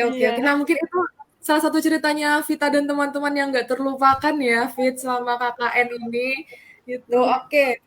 Oke, luar biasa teman-teman. Kita lanjutkan ya. Tadi sempat disinggung juga di awal masalah biaya nih. Mungkin teman-teman viewers tuh ada yang berpikir, ini KKN di dalam negeri aja misal perlu nyiapkan ini itu untuk biayanya gitu. Tapi kalau keluar negeri tuh pasti akan nambah kan kayak gitu. Tapi gimana nih terkait biaya untuk KKN keluar negeri nih? Ada support kah atau gimana gitu? Boleh Mbak Yunita dulu? Oke, boleh. Jadi kalau namanya support pastilah ya, kampus dan prodi itu pasti support kita banget gitu. Nah, kalau mungkin ini sedikit triknya ya, berdasarkan pengalaman dari tim kami gitu. Boleh banget, ini, Mbak. Seperti yang tadi kan memang dari persiapan itu memang perencanaan keuangannya harus matang. Beda kan di dalam dan di luar.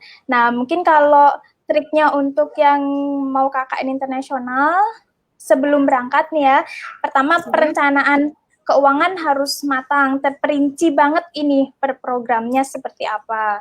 Jangan sampai nanti pas pelaksanaan mungkin ada yang diganti kayak gitu ya, tapi untuk anggaran dana kalau bisa jangan berbeda jauh budgetnya. Terus juga anggaran individu, kita harus sama-sama nih bikin anggaran per individu dari mulai berangkatnya, terus bekal di sana, pulang, seperti apa itu harus terperinci. Itu perencanaan keuangan. Terus yang kedua mungkin bisa coba cari sponsor untuk nambah-nambah ya kan. Kita bisa lah diskusikan itu ke prodi atau ke kampus, biasanya pasti dikasih solusi gitu.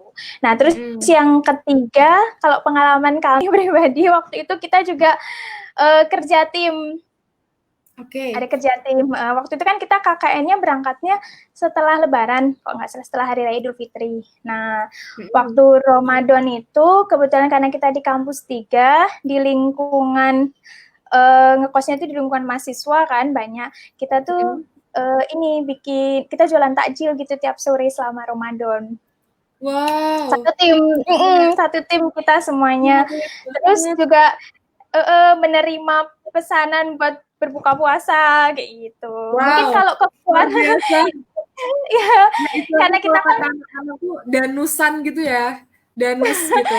Iya, kita kan mungkin kalau kekuatan 1 orang gitu kan kurang ini, tapi kan kekuatan kami bertim 8 orang kan, dengan koneksi masing-masing punya koneksi gitu kan, jadi ada aja pesanan gitu, bisa tambah-tambah lah istilahnya, meringankan buat beban orang tua juga kan gitu untuk KKN ke luar gitu. Nah terus kalau selama di lokasi nih ya, kita juga punya beberapa trik nih dari tim kita.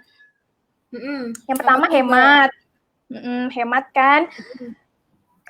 Kan logika nggak bisa jalan tanpa logistik ya. Jadi paling banyak pasti makanan ya kan. Nah makanan ini kita harus hemat-hemat banget. Alhamdulillah di sana kita dapat warga yang mau bantuin kita untuk masak gitu loh. Jadi kita kayaknya hampir nggak pernah jajan deh. Kita selalu masak sendiri kayak gitu. Masak, kita makan. Ya jarang lah jajan gitu. Terus kita juga punya trik di jatah uang mingguan. Jadi kebetulan saya dulu bendahara tim nih. Merangkap emaknya anak-anak gitu. Jadi kan mungkin tipikalnya orang kan beda-beda ya, ada yang pegang uang segini bisa hemat sendiri, ada yang enggak. Nah waktu itu kita sepakat untuk dijatah mingguan aja kayak gitu. Jadi saya pegang uang kelompok, juga pegang uang temen-temen gitu. Kalau ini sih opsional aja ya, mau ditiru boleh, enggak juga boleh, tapi jadi kita tahu nih dijatah mingguan tuh tahu, oh kita harus beli kuota seberapa, kita harus makan seberapa kayak gitu. Jadi jangan dihabis-habisin di awal kayak gitu. Nah, terus juga kita harus ingat hakikat KKN ini kan pengabdian, bukannya mau pelesiran atau foya-foya. Jadi mikirin oleh-oleh, beli-beli itu tuh nanti aja kalau benar-benar KKN-nya udah selesai, semua proker udah selesai baru kita pikirin itu. Ini tuh sih kayaknya. Luar biasa, tolong viewer semuanya ya, ini sangat penting untuk dicatat, disiapkan ya bagi yang belum KKN gitu ya, kalau ada berkesempatan KKN internasional, ini tips dan triknya sangat-sangat bermanfaat gitu, tolong dicatat ya. Oke, siap. Kalau terkait support, selain support material atau apapun itu, dari siapa gimana Mbak Yunita? Itu kan tadi kayak kerja dari tim Mbak Yunita sendiri gitu ya. Kalau yang dari misal kampus, dosen dan sebagainya gimana Mbak? Dari kampus waktu itu visa kita juga dibantu kok untuk visa. Kemudian beberapa proker, kayaknya hampir setengah proker kita itu juga dibantu, terutama yang keagamaan ya, kayak buku-buku Al-Quran, terus pengadaan alat-alat ini untuk ibadah kayak gitu. Itu dibantu. Terus juga seminar juga dibantu dari waktu itu untuk seminar nikah siri itu diisi oleh Profesor Sadbiran kayak gitu. Oh, Profesor Banyak. Miran, ya. Iya, jadi banyak kok dibantu dari kampus. Memang untuk kayak dikasih uang nih segini-segini enggak, tapi dibantu secara materi kayak gitu. Oke, mantap. Dan luar dari biasa. proker, ya, dari proker Jadi juga mantap dibantu. ya. Dari Mbak Yunita sendiri juga effortnya luar biasa dan didukung sama kampus gitu ya. Alhamdulillah, Jadi ya betul. semuanya tercover gitu ya Mbak Yunita. Sangat, iya. Alhamdulillah lancar semuanya. Sip, mantap. Nah, kalau Mbak Winda gimana Mbak waktu itu terkait perencanaan Pembiayaan ya. dan support dan sebagainya? Oke, kalau pembiayaan, kalau untuk yang pendidikan biologi itu kita memang sudah, ya kita browsing dulu kan tiket itu berapa untuk PP. Paling nggak minimal tahu itu dulu deh kayak gitu kan. Nah dari situ baru kita ngambil pahitnya dulu deh, harga pahitnya berapa kayak gitu untuk saving kita. Nah cuman memang awal-awal tuh memang agak-agak riuh karena kan kita kan dari sini ke sana kan paling nggak adalah sedikit souvenir atau mungkin kenang-kenangan yang ditinggalkan kayak gitu kan, entah itu berupa plakat atau apa kayak gitu kan. Awalnya agak-agak ini juga, wah kalau misalkan kan banyak nih yang mau dikasih kayak gitu dari universitasnya, terus dari masing-masing jenjang kindergartennya sampai ke high schoolnya kayak gitu kan. Untungnya, alhamdulillah ya kan, curhatlah kita ke KUI, dapat solusi dari KUI. Iya, dapat solusi dan disupport juga, terus dikasih tahu sama pihak UAD dari kampus gitu. Nggak usah khawatir kalau yang untuk souvenir, terus untuk kenang-kenangan nantinya yang dikasih ke komunitas muslim khususnya kayak gitu, itu sudah disiapkan. Jadi udah disupport dari kampus. Ya untuk komunitas muslim itu disupportnya dalam bentuk sejadah, Al-Quran, yang kayak gitu. Jadi kita udah jadi yang mau berangkat nggak usah panik dengan hal-hal kayak gitu karena memang ya semuanya tuh dikomunikasiin dulu deh kayak gitu. Siapa tahu ada ini kayak gitu kan bantu support dari kampus sendiri kayak gitu. Nah kalau untuk yang lain, alhamdulillah kemarin kalau Mbak Yunita dari Pevis masih ada ngumpulin uang kayak gitu kan, maksudnya dari mencoba untuk jualan kayak gitu, menerima pesanan karena memang pada saat KKN itu kan kita berangkatnya setelah benar-benar Idul Fitri. Jadi momen-momennya kan masih ini. Nah, kalau kita kemarin belum sempat ke arah situ. Cuman mikirnya kan kalau misalkan ini ya kalau kita boros ya udah kita bakal puasa Daud nih bersebelas kayak gitu kan. Puasa Daud deh kita bersebelas atau enggak kita lauknya Indomie telur gitu kan. Kayak gitu kan. Tapi alhamdulillah enggak sih, alhamdulillah enggak separah itu karena kita juga dapat saran dari Bu Ida waktu itu. Kata Bu Ida, coba deh mengusulkan proposal kayak gitu ke KBRI, siapa tahu KBRI mau mensupport dan alhamdulillah waktu dikomunikasikan waktu itu sih masih Bu Paris ya di sana, masih dengan Bu Paris. Nah terus kata Bu Paris, oke, boleh nggak apa-apa, tapi dari kita sebagai ininya feedbacknya kita harus membuatkan laporan kayak gitu tentang program pelaksanaan kita selama KKN di sana kayak gitu. Oke, karena sudah berani mendil ya gitu kan, alhamdulillah dapat sponsor lagi gitu kan, nggak jadi puasa Daud Mbak. Sampai di Ya Allah. iya dong.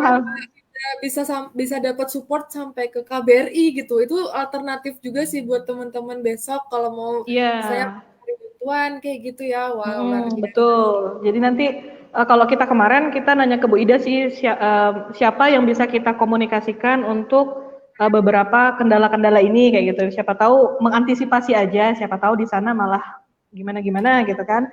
Dapat kontak beliau, terus kita sendiri yang berkomunikasi. Ya pinter nego sih intinya. Betul. Pinter nego. Nah, alhamdulillah juga dari kampus di sana juga mensupport bukan dalam material kayak gitu bukan, tapi yang lebih kayak bahan pangan makanan itu udah disiapkan di apartemennya. Jadi di dapur itu sudah diisi ikan kaleng gitu, terus ada Indomie segala macam. Itu kan karena kita juga kan bawa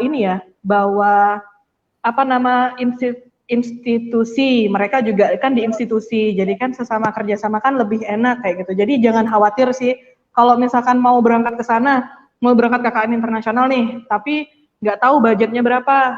Kalau kita kemarin sih gitu, browsing dulu harga tiketnya, pokoknya tiketnya udah tahu berapa. Kalau kemarin kita patokan, oke 10 juta tuh udah maksimal 10 juta. Ternyata enggak juga tuh, ternyata nggak nyampe 10 juta untuk PP, dan selama kita hidup di sana nggak nyampe. Ya total PP itu 5.600.000-an itu untuk tiket kayak gitu kan. Udah 2 kali flight itu. Nah terus kan sisanya itu ternyata cuma 7,5, 6 juta itu udah dipres banget, itu udah bisa hidup lah kalau kita di sana. Ya karena kan kalau misalkan mau di sana, kebetulan di sana kan 40 derajat ya. Jadi tuh niat kita beli galon air minum itu percaya nggak percaya itu 2 hari habis itu airnya. Jadi kalau misalkan mau hemat itu agak susah. Iya, agak susahnya di situ. Nah, cuman dari Indonesianya sendiri, maksudnya dari kita sebelum berangkat, kita udah pakai sistem uang kas kayak gitu. Untuk prepare kita di sana nanti gimana kayak gitu. Itu sih ketolongnya. Oke, wait, luar biasa. Berarti ya memang intinya sih ya Mbak Winda, kalau mau berangkat KKN internasional kita bisa komunikasi sama kampus kita sendiri, sama ya Betul. pokoknya banyak cara dan jalan gitu ya untuk kita mencari info gitu. Jadi Solusinya karena gimana? kampus kita kan nggak mungkin ngerti ya yang kita butuhkan apa. Jadi kita yang harus approach gitu. Misalnya kita minta bantuan ke dosen atau KUI gitu ya. Benar. Iya, awalnya juga gitu kok. Kami juga menentukan program, itu awalnya diskusi dulu ke KUI, karena kita kan sudah punya program nih. Ternyata di Filipina pada saat itu juga mereka punya program untuk kita. Jadi kita double program menjalankan kegiatan di sana. Nah itu ya intinya sih komunikasi, termasuk masalah proker itu bisa mulai diantisipasi waktu kita udah masih di Indonesia bisa. Apalagi masalah biaya. Itu kemarin sih membantu banget sih ngobrol sama KUI. KUI itu kayak slogan Pegadaian. Mengatasi masalah tanpa masalah. Iya, tanpa masalah. Nah itu. Intinya sih komunikasi sih. Komunikasi. Benar. Oke. Nah, kalau Vita nih, gimana Fit untuk yang KKN tahun ini gitu ya? Masalah biaya, masalah support, boleh sharing nggak Fit? Kalau masalah biaya itu kan kami ada dari LPPM juga kan Mbak. Ada itu untuk proker. Nah, terus kalau misalnya biaya pesawat itu orang tua pasti kan. Nah, kalau misalnya makan itu udah tersedia gitu loh Mbak dari pondoknya langsung. Jadi 3 kali sehari itu pasti kami terjamin makannya selama kami KKN di sana. Jadi tiap hari itu kayak sampai makan ayam terus gitu kan Mbak di sana, dari pagi, siang, sore makan ayam terus gitu kan. Terus kalau misalnya support non materi itu ada pembekalan gitu kan Mbak, ada pembekalan bahasa Thailand itu selama seminggu. Jadi kami pas lagi di Thailand tuh ada bekal untuk nanya sama orang, terus nanya kabar, nanya nama atau apa kayak gitu. Terus apa lagi Mbak? Fasilitas ya Mbak. Fasilitas kalau misalnya dari kampus, kemarin kan aku komunikasiin juga kan Mbak sama kebetulan aku ada kenalan dari Humas. Nah, terus abis itu aku bilang dong kalau misalnya aku ada proker ini. Terus gimana, ada solusi apa enggak gitu kan. Terus mereka kasih solusi, coba kamu bikin surat sama tapi KUI yang tanda tanganin, jangan kamu gitu kan. Ya udah kami buat surat, terus Bu Ida yang tanda tangan. Terus ya udah kami ajuin ke kampus gitu, dan alhamdulillahnya disupport seperti kayak plakat, terus gantungan kunci, terus goodie bag gitu Mbak. Oke, itu suratnya ditujukan ke rektorat gitu ya, Fit? Iya, betul. Oke, sip.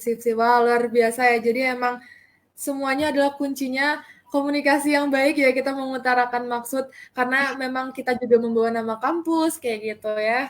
Jadi ya semuanya bisa dikomunikasikan. Oke, sip. Nah, disambung Fit. Apa sih yang Vita rasakan ya setelah mengikuti KKN internasional gitu? Apa entah itu merubah pola pikir atau menambah soft skill dan sebagainya. Boleh dibagikan nggak Fit kepada viewer semuanya nih? Setelah pulang dari KKN internasional gitu, apa impact-nya? Suaranya nggak jelas ya. Oke, kalau misalnya ngerubah sudut pandang tuh ngerubah apa ya? Mungkin ini ya ngerubah. Jadi kan di sana tuh apa ya namanya? Gerak cepat gitu kan, Mbak. Jadi misalnya kami nentuin acara yang kami bikin itu misalnya 1 minggu sebelumnya. Nah, itu tuh malah hari besoknya. Jadi kami harus gerak cepat gitu loh. Tapi gerak cepat itu kami malah bisa menghasilkan sesuatu yang benar-benar bagus juga. Nggak kalau misalnya di Indonesia kan bisa santai-santai. Nah, kalau misalnya di sana tuh harus gerak cepat gitu. Dan itu sih, itu sudut pandang apa ya? Aduh. Mungkin ini ya, dirinya Vita sendiri, entah itu misal jadi lebih perhatian terhadap hal kecil atau jadi terbiasa dengan administrasi dan sebagainya gitu, atau menambah pengetahuan Vita sendiri tentang Thailand tuh ternyata kayak gini ya, kayak gitu. Ada nggak, Fit? Oh iya, pastinya kalau misalnya pengetahuan tentang Thailand tuh ya Mbak. Jadi di sana juga kan belajar bahasa Melayu, belajar bahasa apa. Terus juga jadi makin suka anak kecil gitu kan Mbak. Di sana kan banyak anak kecil. Terus suka ini kan, suka manggil-manggil teacher. Dan dulu tuh aku kan nggak mau banget jadi guru kan Mbak. Sementara setelah aku ke sana ngajar mereka, tuh kayak merubah pandanganku. Oh, jadi kayak gini tuh rasanya jadi guru gitu kan. Pernah dicuekin juga. Terus kan aku ngajar bahasa Melayu juga kan Mbak di sana. Nah, itu tuh mirip banget kayak serial Upin Ipin. Jadi baru masuk bangun, selamat pagi, Cigu gitu. Jadi kan banget gitu. Gitu sih, Mbak. Karena ini ya Fit, Thailandnya Thailand Selatan gitu ya Fit ya, yang dekat dengan Malaysia. Jadi budayanya tuh juga budaya Melayunya kental gitu ya. Iya, kental sekali Mbak. Oke, luar biasa. Jadi memang KKN di Thailand meskipun singkat gitu ya Fit, banyak berpengaruh kepada diri Vita sendiri gitu ya, termasuk tadi suka ngajar gitu ternyata, padahal sebelumnya nggak suka jadi guru gitu ya. Iya, nggak pernah mau jadi guru malah. Mau jadi guru, oke sip. Wah, luar biasa ya. Kalau Mbak Yunita gimana Mbak? Apa yang berpengaruh banget gitu ke dirinya Mbak Yunita setelah ikut KKN internasional? Oke, yang pertama itu budaya ya, kita jadi mempelajari budaya negara lain itu seperti apa, terus juga otomatis dari situ tambah juga skill kita, wawasan kita, karena dari KKN itu sendiri kan memang program untuk jadi mahasiswa diterjunkan langsung di lapangan berbaur secara sosial dengan masyarakat kan, tapi ini bedanya masyarakat asing kayak gitu kan di luar, jadi otomatis pasti pengalaman itu pasti bertambah. Kemudian juga koneksi otomatis jadi lebih luas. Sampai sekarang pun kami masih ada nih grup WhatsApp-nya dengan Profesor Zen yang dulu juga menjadi perantara kami untuk KKN di sana, terus juga dengan pengajar-pengajar lain yang kan waktu itu kami KKN sempat ngajar di Sepama School itu, nah itu sampai sekarang masih ada grupnya, tiap ada yang baru lagi, pengajar yang baru itu dimasukin lagi ke grup gitu, jadi koneksi kita lebih luas, siapa tahu mungkin kita mau cari, padahal sudah 7 tahun gitu, dan kalau beliau pas ke Indonesia atau ke Jogja, waktu itu teman saya, Mentari Cahya dan juga Fajar Fitriani itu ketemu juga. Jadi secara silaturahmi masih sangat baik gitu. Siapa tahu mungkin kita butuh loker atau ini kan lowongan kerja atau beasiswa bisa karena kan koneksi udah lebih luas sekarang. Nah, terus juga sebenarnya ini tambahan sih. Kita kan di luar negeri sekarang nih yang lagi ngehits sekarang ini kan bisnis kuliner ya. Nah, sebenarnya dari KKN internasional ini juga bisa loh dimanfaatkan gitu. Kita kan belajar nih, kita ngasih nih masakan Indonesia kayak gimana gitu. Kita juga pasti kan dapat nih pelajaran masakan-masakan di luar tuh kayak gimana ya. Mungkin kalau ada yang hobi kulineran, bisa loh itu jadi bisnis setelah ini makanan kan Kamboja gitu ya di Indonesia. Gitu kan, bisa iya karena kebetulan juga kami waktu di sana karena masih ASEAN kan, lidahnya masih sama-sama aja rasanya gitu. Ternyata banyak banyak makanan-makanan Kamboja tuh masuk gitu di lidah kita dan enak gitu. Di sini nggak ada, jarang kayak gitu. Nah itu bisa tuh kalau yang suka kulineran kan ya, bisa jadi bisnis. Wow, luar biasa betul Mbak Yunita, koneksi itu sih Iya, yang Mbak yang sekarang masih terjadi betul. itu dari mulai info loker atau mungkin nanti di Kamboja ada info beasiswa juga bisa di-share ke teman-teman KKN juga Bisa. ya Mbak. Heeh. Luar biasa. Iya. Nah, kalau Mbak Winda gimana Mbak? Eh, apa yang paling berpengaruh gitu, manfaatnya yang dirasakan setelah ikut KKN Internasional? KKN internasional. Kalau manfaat yang paling berpengaruh, terutama bagi diri sendiri ya. Kalau dari diri sendiri sih, ya jelas lah kalau misalkan yang kayak wawasan, budaya, bahasa kayak gitu kan. Nah, itu akan otomatis karena kan kita juga di sana durasinya cukup lama kayak gitu. Cuman yang paling berasanya sih ada beberapa sih. Kalau yang pertama, kalau ngelihat mereka tuh kerja cepat, tapi dibawa enjoy gitu loh. Pulang tuh bahkan jam 10, 9 malam kayak gitu. Tapi ngelihat mereka tuh bahkan ngeliatin kita tuh ya ampun kalian tuh programnya banyak, terus setiap malam kalian harus mempersiapkan gini-gini. Bisa nggak agak sedikit enjoy dalam menjalani program-program itu kayak gitu. Kayak gitu. Iya, karena kan ngelihat program itu kan target kita kan harus sekian kayak gitu. Jadi tuh dari situ sih pas bukan diajarin, maksudnya berasa banget. Oh iya ya, coba kalau agak lebih dibikin santai, dibikin lebih simple kayak gitu. Tapi nggak mengurangi esensinya kayak gitu. Itu yang paling berasa. Terus kalau yang kedua mungkin ngelatih gimana problem solving. Maksudnya kita tuh bener-bener langsung ya karena itu tadi yang saya bilang pada saat bikin proker kita udah ada proker, mereka juga ada proker nih. Mau nggak mau kan menyatukan 2 proker dalam waktu 1 bulan kurang ya 28 harian itu kan Masya Allah sekali gitu kan. Nah tapi gimana caranya bisa langsung switch, jadi tuh otak kita tuh langsung di switch, oke, ini bisa gini kayak gitu. Nah itu sih yang paling berasa banget. Itu kalau dari saya sih.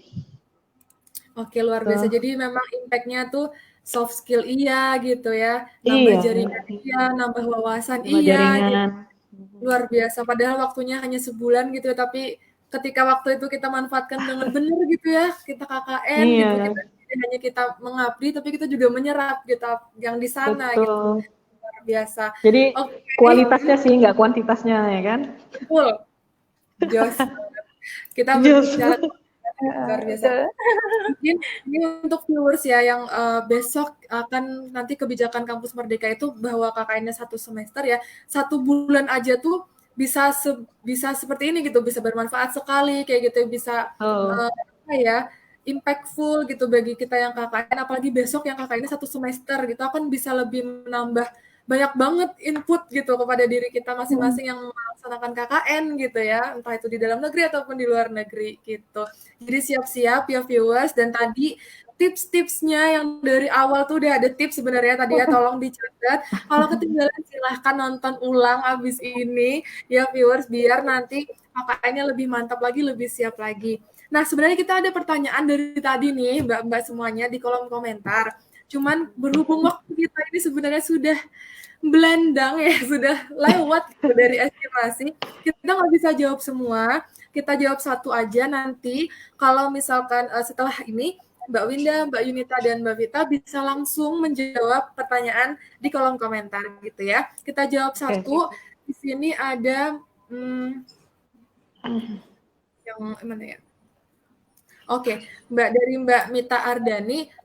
Pertanyaannya memang untuk Vita, tapi kita generalkan saja. Jadi pengalaman yang tidak terlupakan selama KKN gitu. Boleh Mbak Vita dulu?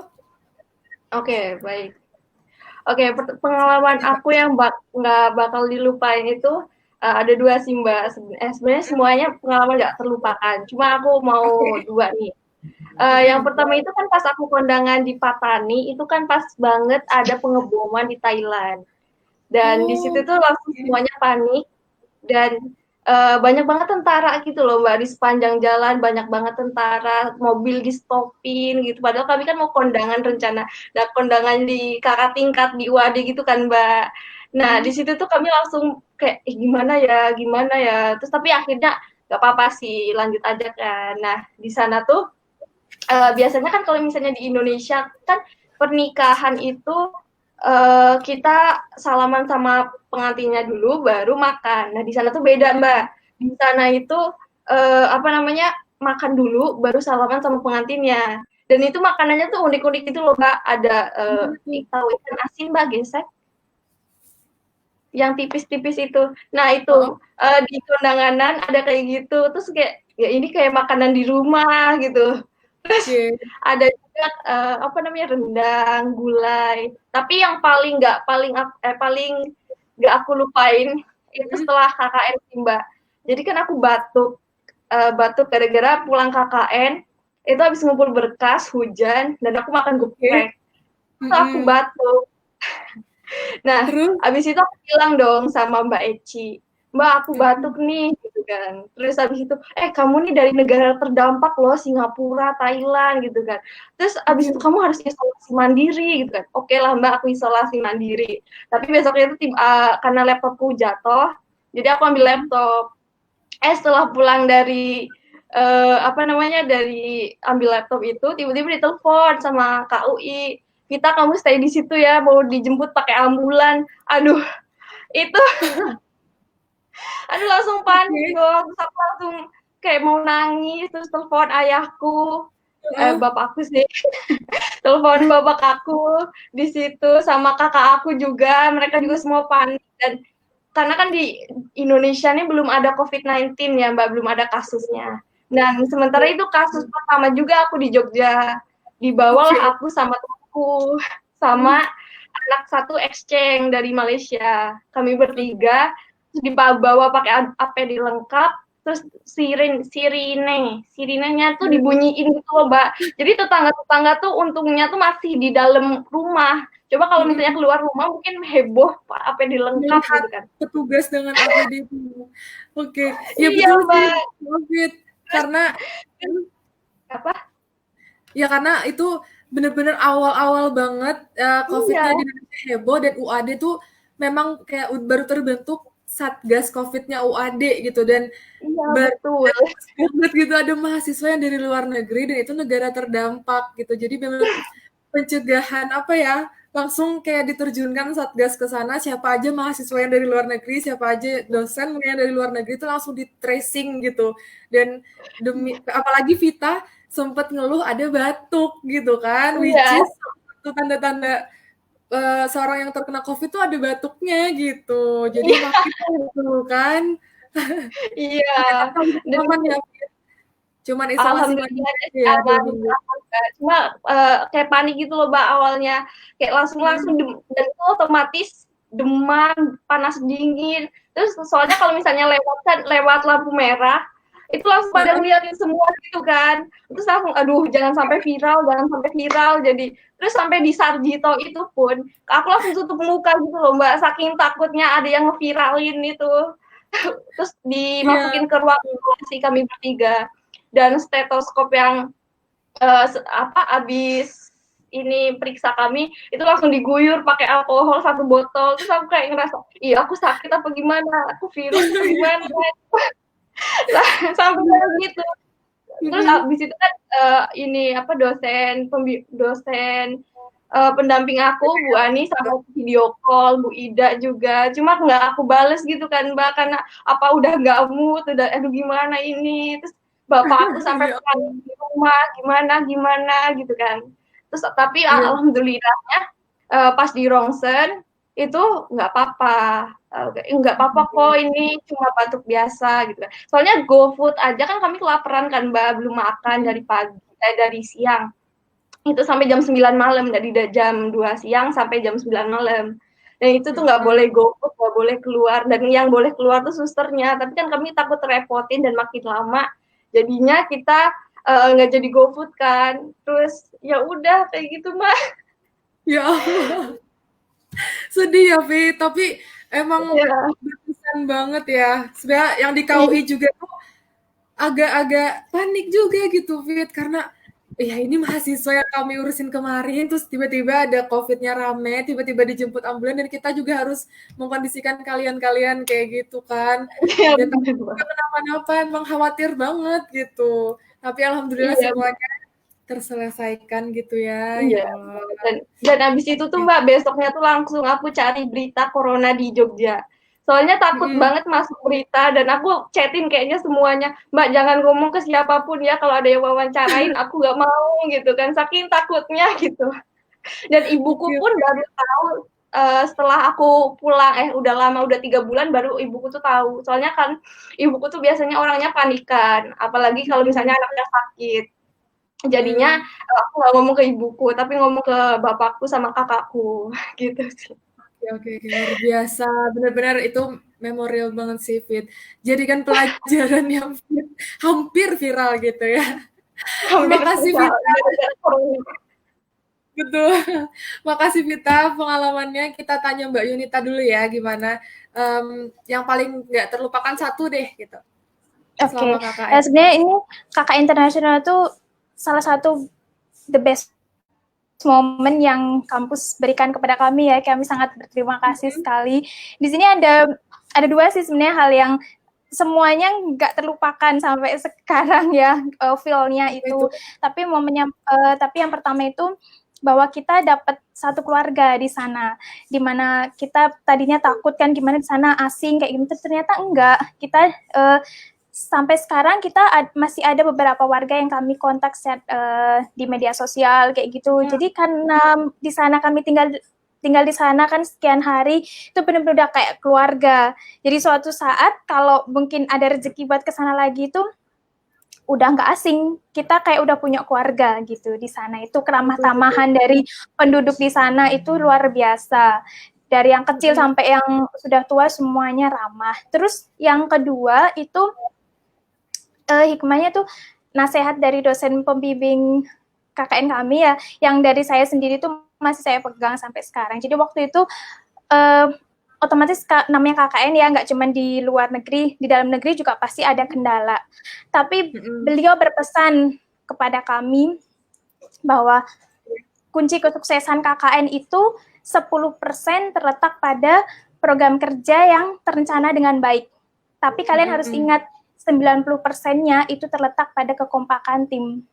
Jadi udah itu aja yang kita pegang saat di sana kita maksudnya sendirian ya bertim ini, saat ada kendala apapun itu kita selalu pegang itu. Oh ya, ingat kata dosen kita 90%-nya kekompakan tim. Jadi masalah apapun pasti bisa selesai kalau diselesaikan dengan tim gitu. Itu sih yang nggak terlupakan sampai sekarang. Terbukti ya Mbak Yunita, terbukti banget. Ya, terbukti banget. Kekuatan tim tuh masih loh sampai sekarang, dan ternyata nggak cuma bisa diaplikasiin di KKN doang, dalam kehidupan kita juga sebenarnya itu bisa kita aplikasikan. Ya, 10% betul. Rencana kan? Iya, tapi 90%-nya apa? Kekompakan dan komunikasi. Luar biasa, mantap. Iya. Oke, terima kasih Mbak Yunita. Terakhir nih sebagai penutup, kita tanya Mbak Winda, kita dengarkan nih yang paling nggak terlupakan pengalaman selama KKN apa Mbak? Ya udah dijawab ya kurang lebih hampir sama ya. Boleh nggak ngomong idem aja? Nggak boleh ya? Nggak boleh, harus. Nggak boleh, harus ya. Maksa iya ya. Dong. Iya maksa. Ya kalau pengalaman yang paling nggak terlupakan hampir sama kayak Mbak Yunita, karena yang tadinya kita dianggap alien ternyata bisa juga kita bersosialisasi bareng sama mereka. Terus juga alhamdulillah silaturahminya juga masih jalan sehingga terbentuk ya keluarga lah kayak gitu. Sampai saat ini juga masih sering sih komunikasi, tapi by medsos kayak Facebook kayak gitu, karena mereka kan nggak pakai WA ya, pakainya Viber kalau di sana. Nah, terus kalau yang pengalaman lucunya sih, kalau Mbak Vita kan lebih ke COVID. Kalau kalau kita ada bersebelas gitu kan. Pada saat berangkat kan bareng sama Pak Fadil sama Pak Irfan.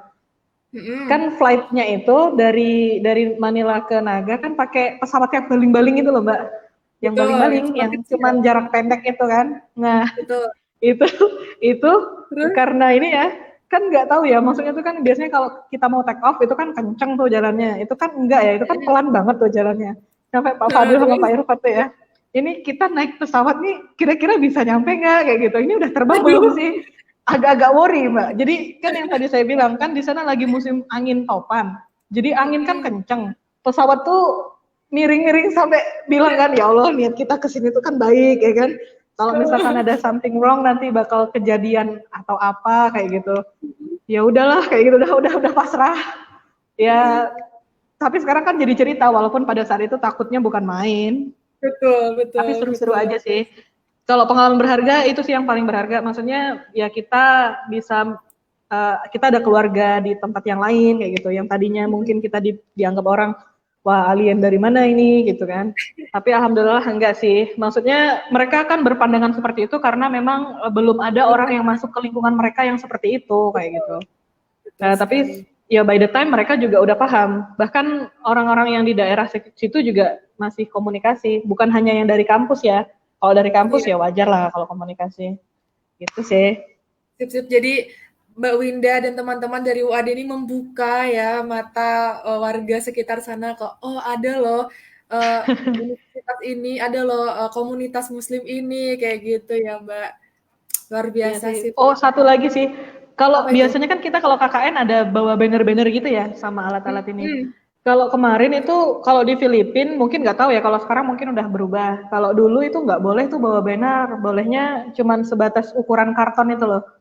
Nah, nggak boleh bawa yang kayak gitu. Nah, itu bisa juga tuh dikomunikasikan kayak gitu. Misalkan mau berangkat ke ini. Jadi, kalau mau berangkat ke KKN ke luar negeri, coba langsung dikomunikasikan, menghubungkan kita ke pihak sana. Hal-hal yang boleh atau yang kurang kayak gitu. Ya, biar nggak dua kali kerja kan. Lumayan agak hemat budget itu. Sip. Oke, luar biasa ya Mbak Winda. Nah, itu tadi obrolan kita di siang sampai sore hari ini luar biasa, seru banget ternyata ya. Nggak kaleng-kaleng gitu ya, judul kita serunya KKN di luar negeri itu emang seru banget gitu. Karena memang lokasi KKN-nya sangat berbeda budaya, masyarakat, dan sebagainya gitu ya. Nah, dengan pengalaman-pengalaman yang sudah diceritakan tadi, maka berakhir sudah talk show kita pada siang sampai hari ini. Mungkin ada teman-teman viewers yang bertanya di kolom komentar belum terjawab, kami mohon maaf. Habis ini mungkin narasumber kita akan langsung menjawab pertanyaan-pertanyaan yang ada di kolom komentar gitu. Nah, untuk viewers juga ya yang membutuhkan sertifikat boleh tulis di kolom komentar nama dan alamat email ya. Jadi silakan langsung aja atau message langsung ke Facebook page ini, nama dan alamat emailnya gitu. Nanti akan kami kirimkan sertifikat digital kepada teman-teman viewers semuanya. Sekali lagi terima kasih banyak Mbak Winda, Mbak Vita atas pengalaman yang luar biasa. Semoga ini akan bermanfaat bagi teman-teman viewers semuanya yang besok akan melaksanakan KKN entah di dalam negeri atau di luar negeri gitu ya. Entah dalam kebijakan baru atau model yang seperti Mbak Winda, Mbak Yunita, ataupun Mbak Vita.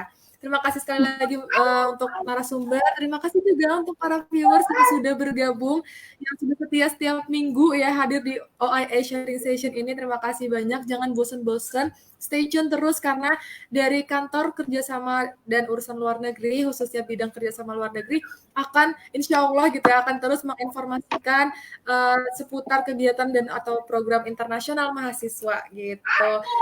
Itu saja dengan mengakhiri talk show kita pada hari ini. Saya ucapkan terima kasih, sukses untuk semuanya, stay healthy ya, stay safe juga.